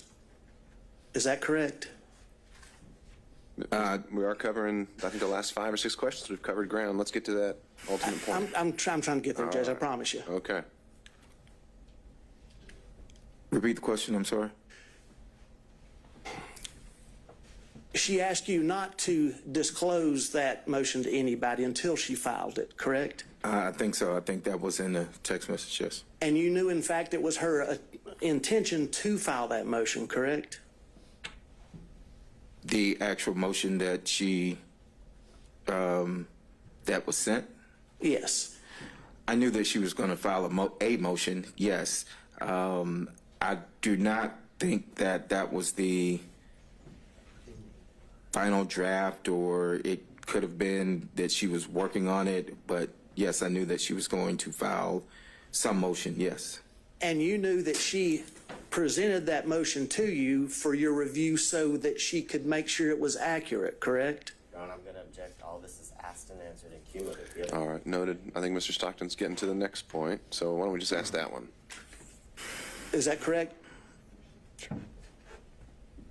Did you? Why don't we combine that with the next question, so we're not having to lay bit by bit every single time. Mr. Bradley, you knew that Mrs. Merchant was relying on your review to ensure the accuracy of that motion prior to filing it, correct? Speculation as to what he knew that Miss Merchant knew. No, I'd overrule that. Mr. Bradley? No, so once again, I was excluded from the footnote of that motion, and my review of it, and I said, hey, you need to add me back to the footnote because I did have a contract and I did receive $74,000.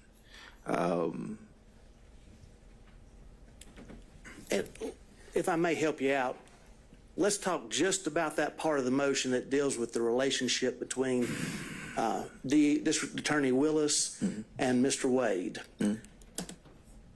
When you reviewed that, you knew that Miss Merchant. No, I did not know that she was relying on me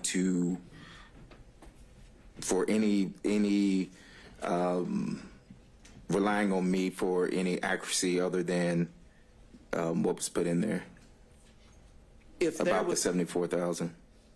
Mr. Bradley, if there was something patently false in that motion, you would have told Miss Merchant, wouldn't you? I can't say that I would or wouldn't have. I don't know what I would have told Miss Merchant. If there was something patently speculative, you would have told Miss Merchant, wouldn't you? I don't know what I would have told Miss Merchant. She asked me, was it accurate? We were discussing the $74,000 that was left out.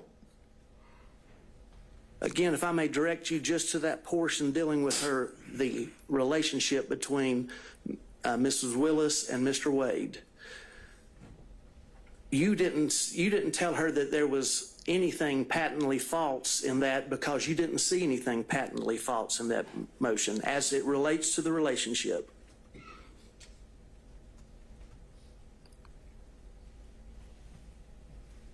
Repeat your question, I'm so sorry.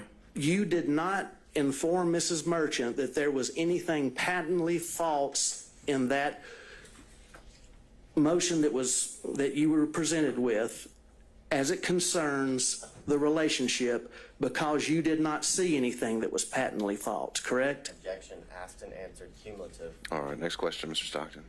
Sustained. And you didn't see anything that was speculative in there either, did you? Asked and answered cumulative. No, sustained, Mr. Stockton. I just want to ask you one more question. I'm coming at it from the other way that Mr. Sadow did. Did anybody from the district attorney's office or any witnesses in this case contact you about Ms. Merchant's motion from January the 8th of 2004 until today? Did anyone contact me about her motion? Yes, from the district attorney's office or any witnesses or anybody else involved with the case besides the defense? Other than the call the only personal call that I had was with Gabe Banks. I never spoke to anyone else, and to my knowledge, he's not a part of this, so. That's all I got, Judge. Thank you, Mr. Stockton. Mr. Durham, if you're still with us. No questions, Your Honor. Thank you, sir. Mr. McDougall.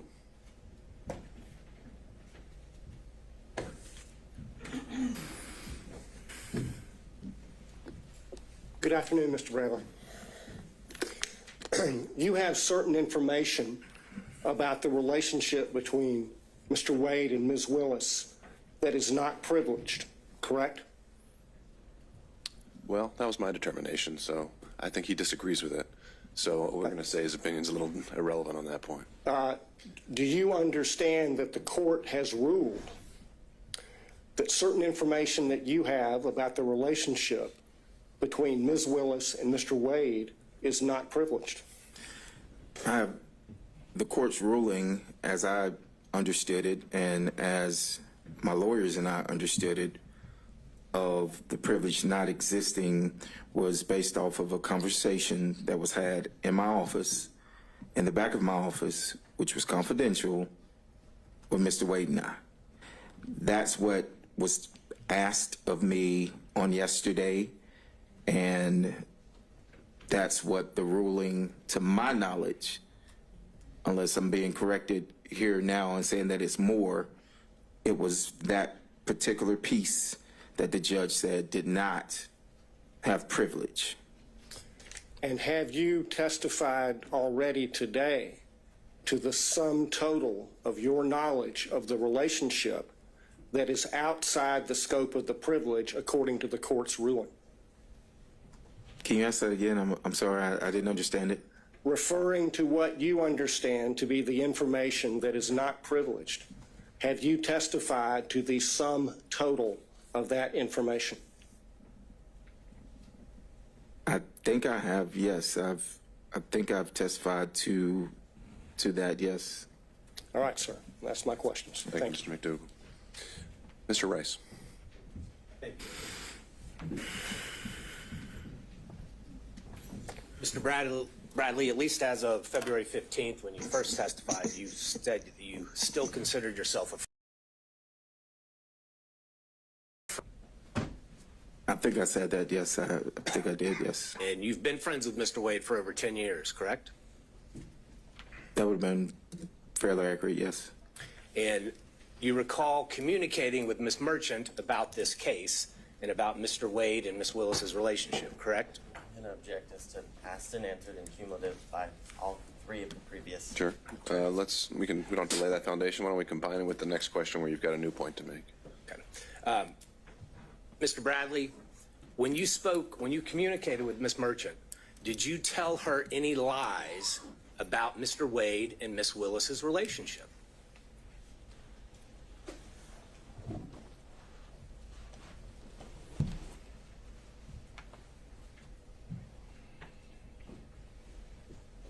Did I lie to Miss? That's a simple question, Mr. Bradley. You're a lawyer. Did you lie to Ms. Merchant when you told her facts about Mr. Wade and Ms. Willis's relationship?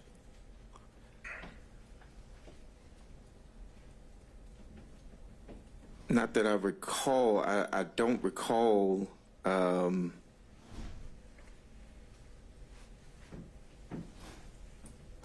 I mentioned earlier that I speculated on some things. I've testified to what I did know, so I can't recall whether or not No. Mr. Bradley, speculation is kind of a weaselly lawyer word. Let's speak truth here. Then You're under oath. Argumentative at this point, Your Honor. Not asking relevant questions. Mr. Bradley. Let's find a question, Mr. Rice. Mr. Bradley, when you were communicating different details of the relationship between Miss Willis and Mr. Wade to Mrs. Merchant, did you lie to her about any of those details? Objection asked and answered twice. I don't think he's answered it yet. I don't recall ever whether any of it was a lie or not. Well, this time, so. At the time you were communicating with Miss Merchant, you were still friends with Mr. Wade, correct?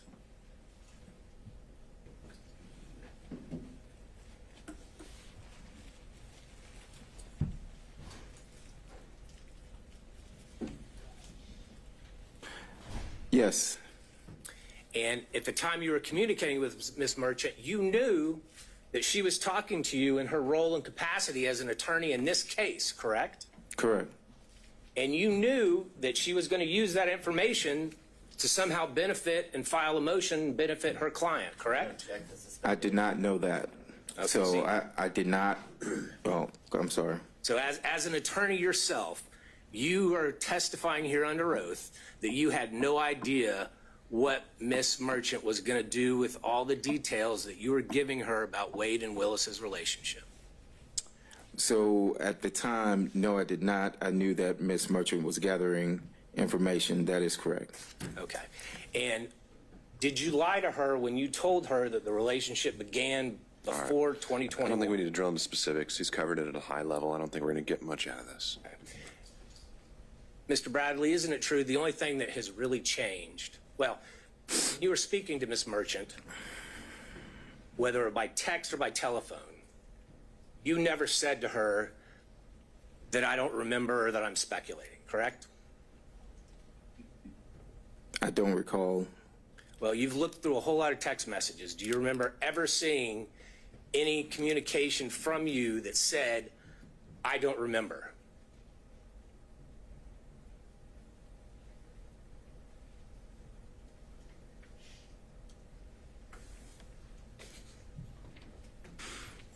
Yeah, through the messages that I don't have all the messages in front of me, but no, I don't recall if I ever said I don't remember. Do you recall seeing any text messages where you replied to her or gave her details where you said, I am speculating about this detail? No, I never used the word speculating, no. And the only thing that's changed between then and now is that phone call from Nathan Wade's friend, Gabe Banks, correct? No, well, Gabe was my friend, and I actually stated that the first day that I was here was that I've known Gabe for a few years, and that we were, not were, but we are fraternity brothers. And so I never said that that anything changed behind Gabe Banks. So you never told Miss Merchant that you were worried that they were threatening you? Objection asked and answered when he was asked this on February 16th, and today. Mr. Rice, we've covered this. And just to be clear, you didn't attend college with Mr. Banks, did you? I did not attend college with Mr. Banks. When you referred to him as your fraternity brother, y'all just both happened to have pledged the same fraternity, different colleges, different chapters. Well, that's what we consider fraternity brothers, yes, sir. And as a normal course of your relationships with your friends, do you pass on lies about your friends?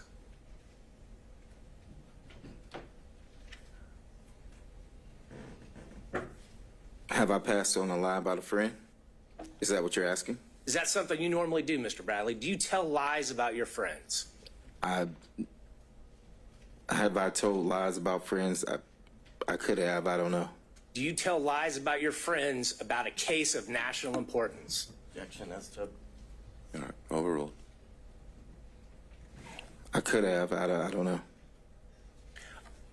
Mr. Bradley, I notice you're not looking at me. I'm looking at you on the screen only because I was accused of, and I did the same thing to Mr. Sadow when he was on the screen. What's the next question, Mr. Rice? No further questions, Judge. I think it's clear. Thank you, sir. Mr. Gillen.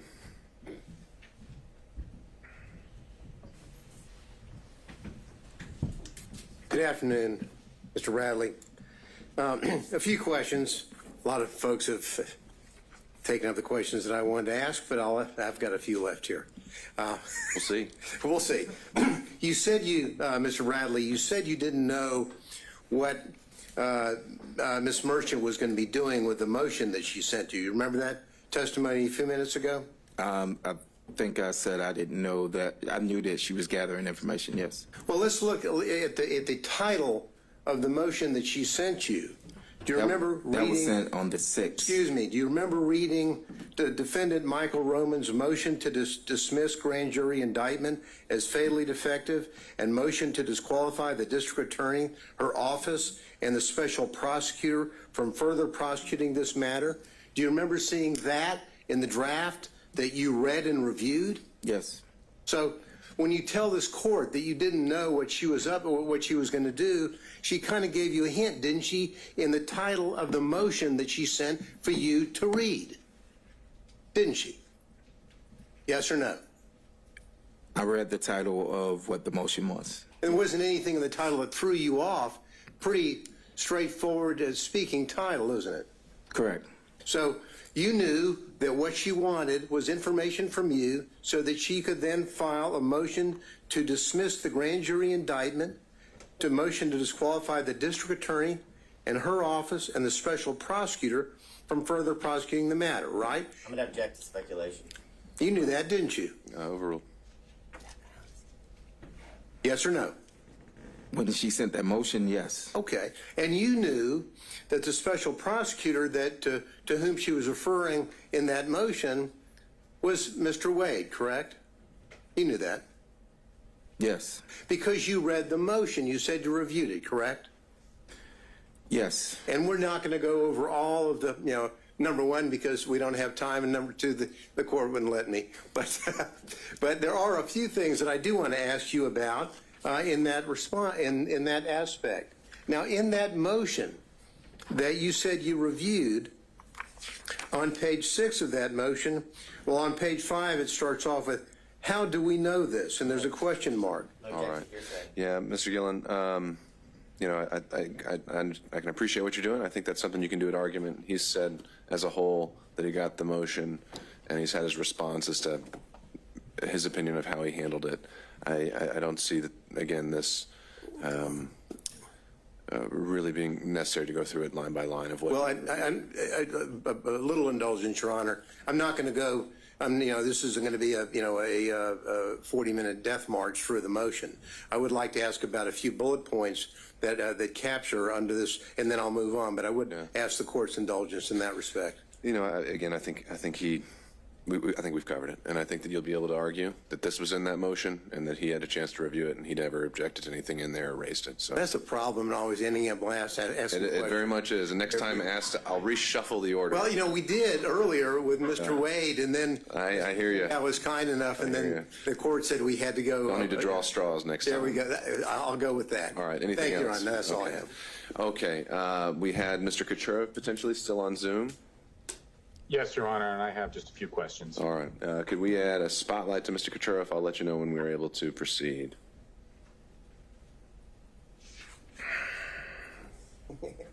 Judge, before he starts, can I take a 5-minute restroom? It's been Absolutely. 2 hours. Yeah, we've been going 2 hours, so let's come back at 4 o'clock. I'll also note for the record that we received a notification from Mr. Cromwell on behalf of Ms. Latham, and he said he was waiving her presence. And I don't know if he later decided to join us by Zoom, but I don't think he was electing to log in. So after Mr. Kucherov, just in terms of timing, Mr. Abadi, do you have any expectation of how long your, if any, questioning would last? I don't imagine my questioning will be very long. Okay, well, let's get back in at 4 o'clock. Mr. Bradley, you can just step out to the jury room.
Mr. Kucherov, are you still with us? I am, Your Honor. All right, then let's go back on the record. We have Mr. Bradley here, and everyone else is here as well. You may proceed. Mr. Bradley, did you use any documents to prepare for your testimony today? No, I did not. Last time you spoke with Gabe Banks. The day that I don't have the date, but it was the date of whenever the phone call happened. And you know his wife, Kyra Banks, works for the DA's office, right? Yes, correct. When was the last time you spoke to Mr. Wade? I haven't spoken to Mr. Wade personally in a year, 2 years actually, when I left the firm. Miss Willis? I never, my interaction with Miss Willis was never where I would pick up the phone and talk to her, or that she would, or anything like that. So you didn't hang out with Miss Willis? You didn't have a personal relationship with her? No, I never had a personal relationship. I mentioned before that I went to a dinner that was after she was elected. That was at a steakhouse, but it was some 75 to 100 people there. So you knew of her, you just didn't have a business relationship or a personal relationship with her, or at least a close one? I knew of her from she was in the DA's office and I had criminal cases, but I did not personally know her, no. And not having known her, not really hanging out with her, you've got a contract from her office. I'm going to just object as to cumulative asked and answered throughout the multiple All right, days. Mr. Kucherov, I think we covered this ground on the 16th about the contracts. Do you have are you going somewhere else with this? I am, Judge. If you give me a little latitude, I'll tie it right now. Okay, you may proceed. You got a contract from the office, not knowing or having a good relationship or a good working business relationship with Miss Willis. That's correct. That's because Nathan Wade steered that contract to you. I don't know how it came about, but it was presented to me at the office about the contract, correct? Who presented it to you? Mr. Wade? Yes. And he owed you money, you said at one point. Say that again? Owed you money at one point? I don't recall saying that he owes me money. Did he owe you money at one point? Not that I recall saying that Mr. Wade owes me or owed me money. I don't recall ever saying that. I didn't ask whether you ever said that. I said, did he owe you or did he owe you money in the past? No, he didn't owe me money. And so he steered this contract to you, to your office, and you weren't really talking to him? You hadn't talked to him for 2 years? The contract was in 2021. I didn't leave until 2022. And so you didn't talk with him that whole time? I left in 2022. I haven't really spoke to him since 2022 is what I stated. When I left June of 2022, around June, August dates of 2022. Other than one last question, other than your attorney, who did you speak with today about giving testimony in this case today? I spoke to my attorneys, Charles Graham and B.C. Chopra. And I have nothing further, Your Honor. All right. And again, I'll just double check to make sure. Did Mr. Cromwell ever join us by Zoom? Do we? Your Honor, I think he's still having technical issues. Okay. He did email me saying he has no questions. It appears that all relevant questions were asked. All right, thank you. So just for the record, Mr. Cromwell has been apparently watching the proceeding. He had waived his client's presence and didn't have any other questions as well. So turning it over to Mr. Abadi. Your Honor, I have no questions. All right. Mr. Bradley, you can step down. Thank you, sir. Judge, you want these exhibits? I'll take those. They're not.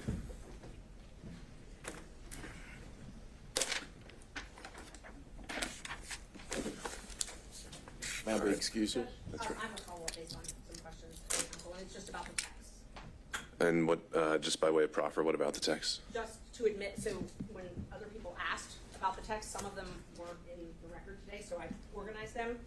They're the ones that have been talked about today, so I just organized them. I just wanted, for a point of reference, to have them. Okay.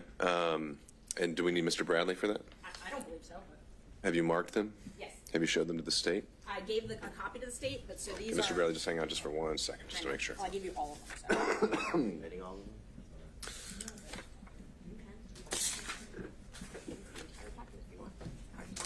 And I'll send it to you. And while he's looking at that, Mr. Bradley handed me Defense Exhibit 23, 24, 25. Judge, I didn't realize that they were in my folder. Oh, is that from the hearing? Yeah, From on Friday? All right, well, thanks for returning those. The reason I presented is because Let me make sure. because of your objections, I had brought her in the background. So you have Okay, so I've got 23, 24, 25. Anything else in your binder? All right, good. Okay, and have we come to any conclusions on, what, I'm sorry, how did you mark it? I marked it as, I think we're up to 39, surprisingly the state of All right, Defense Exhibit 39 is tendered and admitted without objection. Well, no. Oh, I'm sorry. Oh, okay. Text messages that weren't referenced today with, are confronted with, Okay. as it relates to Mr. Bradley. So these are additional text messages, Ms. Merchant? Yeah, so what I did was they objected that they weren't complete because like the first part of the text wasn't there. It was just like, oh, there was something before that was said. So what I did was I spent this whole time trying to line them up so that I had the beginning of the text, the middle, based on their objection. They have all the text. They can admit all of them if they want them complete. And All right. How about, I'll just do this. Just, I understand the desire just to have the complete text chain just for purposes of completing the record. I think that there's no point in having him sit here and authenticate every single one of them. So I'm willing to admit it as a court's exhibit. And only the exhibits, though, that had been previously tendered or referenced in testimony would be ones that actually are relied on for making any findings. But just so it's on the record, we have the complete text chain, should that ever be an issue for some reason. Any thoughts about that, Mr. Avati? My only thoughts are this is not the complete text chain. I was able to briefly look at Ms. Merchant's phone when she allowed us to have it for a couple of seconds, minutes, and there are text messages I know that I saw that are not in what is purported to be State Exhibit 39. Okay, all right. Ms. Merchant, what about that? I let them take screenshots of the ones that they thought weren't there, and he sent them to himself on my phone. I have also offered to hook my phone up to whatever it is. My phone's an iPhone. His is an Android. I can't download like you could in a normal text. I told them if they had a system to get all of my texts, they could have every single one of them. We can definitely do that. Your Honor, Yeah, Mr. Rice. text that she's submitting now and tendering into evidence, they are specific parts of the conversation. The entire text chain isn't a continuous conversation subject to 601. Those particular parts, given the witness's testimony, should be admitted as substantive evidence of prior and consistent statements with this testimony today. It would be up to the government and the state if they then want to introduce the rest of it. Have at it. Yeah. Sure. I think that's a fair point that if he had been confronted with a particular text, that could have been the opportunity to admit it as a prior and consistent statement for impeachment. And some of them were. But apparently some of them were not. I'm taking those out. So I'm taking out the ones that they said he wasn't confronted with, and I'm just going to admit the ones that he was confronted with. And that's fine. It just makes it more confusing, but it's All right. So we have a newly marked, newly compiled 39. Let's see what the state thinks of that one.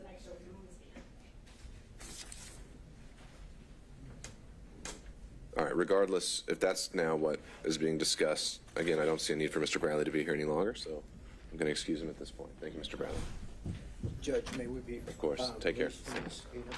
Yes, that's right.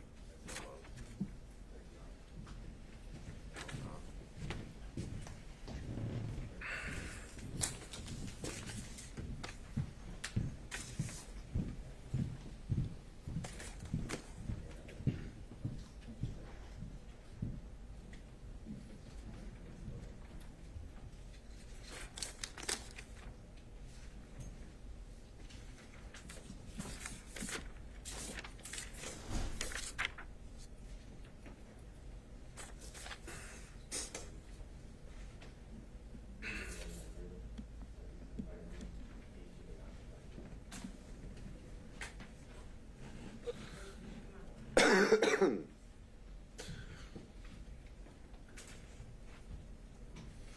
last time I did it was with Ms. Cross. But you didn't confront him with it. When Ms. Cross had to make a witness.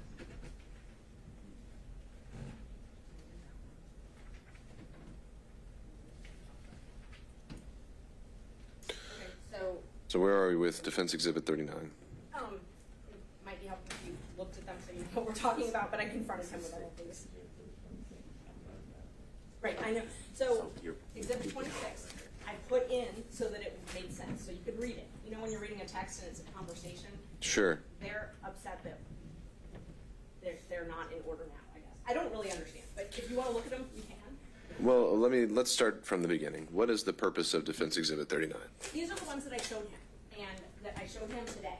So there were a lot of follow-up questions on it, and so I realized, okay, well, they should just be in the record, because other people are referring to my texts, and they might as well just be in the record. And he authenticated all of them. All right. So, And Mr. Rice? And not just in the record, Judge, they should be admitted as substantive evidence because they come in as prior inconsistent statements from this witness. Okay. All right. So to that end, Mr. Abadi, is there a particular text message in there you think was not authenticated? I understand you're saying, well, maybe one of them's already been admitted, so, but otherwise, just having a omnibus, here are all the relevant text messages exhibit. Is there an authentication objection? Is there any other kind of objection like that? Yes, because he didn't authenticate that all of the text messages were from him in between Ms. Merchant or the context of them. So I think that's the problem. When you don't, for example, if the state was to provide, I guess, just a specific text chain from a cell phone extraction, there would be an objection because the state would be making the determination as to what is relevant. Really, all the information should be turned over, and it's for the parties to object and Your Honor to determine which parts of the conversation are relevant or not. I don't have all of the conversation. The conversation starts in September, and then, so there's a few text messages from September, and then we jump to January. Ms. Merchant has determined that that jump in between is not relevant. That's not appropriate. It's for Your Honor to determine what's relevant and not, and I can't make an objection as to what I don't know. I can tell you what I've read. It seems as if there are definitely parts that are missing that would make certain parts of the text message she's attempting to admit that she didn't confront the witness with would be my objection. But only the relevance can only be determined if we have the full chain. So she's determined which ones are relevant. That's your job. Sure. So didn't she just try to do the full chain as an exhibit just a moment ago? No, we don't have the full chain. The full chain is text messages that begin in September and continue down. That's not contained in that entire package. They're on her phone. Okay. She'd like us to do it in extraction. That's just that chain. All right, We have to do Ms. that Merchant, with technology. and then Mr. Gillen. yeah, not a problem. And I offered that when we were here before, and I was told they didn't have that technology. But let me just go through them one by one. It might be easier. I was trying to just do it quickly altogether. You can just hand them to me. So the first. Just hand them to me. I can read them. And And I marked them all separately. while I'm reading them, Mr. Gillen, what did you have to add? Brief point, Your Honor. Apparently, Ms. Merchant has allowed the state to take screenshots of what they now contend would be the larger perspective on, and I disagree with them about the rule of completeness, but it's their job when something is admitted that if they have an objection because the context is not appropriate, they then move.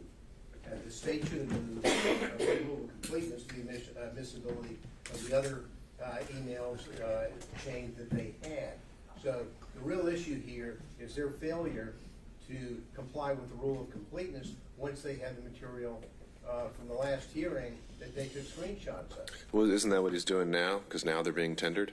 I don't think that he is. I mean, it seemed to me that what was happening here is Ms. Merchant has tried several different ways to get it in. She wanted everything in, and they objected to that. Then she wanted the segments in that had been, the witness had been asked about, and that's what she's trying to do. My point is that if they're, at the time of frankly, of moving under the rule of completeness is at the time of the tendering. If they want to tender something to show that it should be included to be complete, that's on them, Sure. not on Ms. Merchant. All right, Mr. Abadi, last point here. So I had a very limited time with Ms. Merchant's cell phone. I only had time to literally find one one part of the text message to then send to myself before Ms. Merchant demanded her phone back. So I did not have the opportunity to screenshot every every missing part of the conversation to then do as Mr. Gillum is saying that should be done, but it can't be done if I don't have the information. So you don't have the complete packet, and there are many of the text message screenshots that you have printed out that were not used to confront Mr. Bradley or refresh his recollection. So they're inadmissible evidence. If anyone missed the opportunity, it was the defense counsel to confront him. All right. I don't think we need to go back and forth any further. Ms. Merchant, you've offered, you said, to print out a complete chain of every text exchange with Mr. Bradley since you began corresponding with him. I'll give you the chance to do that, and you can follow up by email with that exhibit. It would be the complete chain without any deletions or removals, and we'll have that marked as Defense Exhibit 39. Thank you, Judge. I have got to respond, though. In court Friday at 1:57, when Mr. Abadi texted himself the screenshots, I literally wrote him, "Do you want any other screenshots? I have nothing to hide. You can download my phone if you want." So, All right, we're done. Okay, so I'll wait back to hear from y'all on Exhibit 39. Is there anything else to take up before we discuss Friday? Just kind of throwing it open to the floor. Seeing none. I believe I'd asked and put it out there among defense counsel to be considering how they would like to organize their arguments on Friday. Has there been any decisions reached on that? meeting tomorrow to determine that, Okay. and I can email the court when we're done with that. But we are going to make it as efficient as possible and break it up. Break it up in terms of like subject matter or something like that? If there's time limits, Yeah. that's at large. Yeah, that's the idea. Okay. Can you tell us what that'll be, and then Well, I'll start with, what is it that you're asking for? We'll start there. I'm just kind of curious. Well, I don't think we can answer that right now. Number one, the court said, look, if you divide it up, then we can go with that. Or if you can't divide it up, then I'll give each defense counsel a specific period of time. Tomorrow, we'll find out when we meet whether or not we can divide it up in a way that serves the interest of our respective clients. Hopefully we can communicate with the court. Okay, I'll just wait to hear from you. To the point of, I think the state recently filed their own motion to, I think it formally said to reopen the evidence as to another witness. I only got to read it very briefly, or I don't know if that was just saying in the alternative we'd like to reopen the evidence. I don't know, maybe someone can clarify that, but my thought there and what I think we ought to do Friday and what I would like to do on the issue of the cell phone analysis and this other affidavit filed by the state today is that both parties, any party rather, can make whatever arguments they want based on a proffer, any counter arguments they want to make based on a proffer. They would not be admitted into evidence at this point. And at this point, I need to start hearing the arguments in the law and what we've heard so far. And if I think I'm able to reach a ruling based on that, I will. However, if I think that the proffer is going to make a material determinative point, we can reopen the evidence at that point. But just the bottom line is on Friday, I do. The intention is that we're still sticking with argument, but the parties are free to address some of these issues that have been brought up post-hearing if they'd like to. Your Honor, excuse me. Whoa. Sorry. Let me start with Mr. Say. I'm alive and well with a quick question. All right. That suggests that we do not have to have a witness present on Friday for the cell phone record, correct? That's right. Friday would just be argument, and counsel can proffer why they think it's significant. And if once I've heard the law and the argument of counsel, I decide that that is going to have some material bearing on the outcome, then we can reopen the evidence and have it properly admitted and authenticated and subject to cross-examination. Thank you. Okay. Ms. Merchant. I just wanted to know if the court wanted us to focus our arguments on anything in particular. If you had any questions you wanted us to try and answer. Well, actually, I think what I'm more likely to do is more along the lines of what I suggested before, is give y'all a time block, and you use the time however you think is more effective, what you think is your strongest argument. I don't, a lot has been covered, and there's a lot in the motions that weren't covered during the evidentiary hearing that I would plan to rule on at the same time as well. So I leave that to you. Mr. Gillen? Your Honor, I know we have other motions to hear on Friday. Oh, we do? Now, I thought we did. I just said disqualification as a whole. So if you have arguments about forensic misconduct, about anything like that, that would be the time for that argument as well. I consider that part of the disqualification. Sure. I thought we had scheduled hearings on the murder arguments. You know, no, I mean, I talked about that, and then things evolved. So we didn't actually send out a notice adding any other motions, but we do need to. We have some trials starting next week. The next 2 weeks, we've got some of our homicide trials already scheduled. So I'm going to be following up with you all to schedule the rest of the pretrial motions that we have. So the only arguments that we have on Friday would be 1 o'clock on the issue of disqualification. That's right, all things disqualification. Anything from the state or any other defense counsel? I think for the state. All right, thank you all. All right, we're off the record.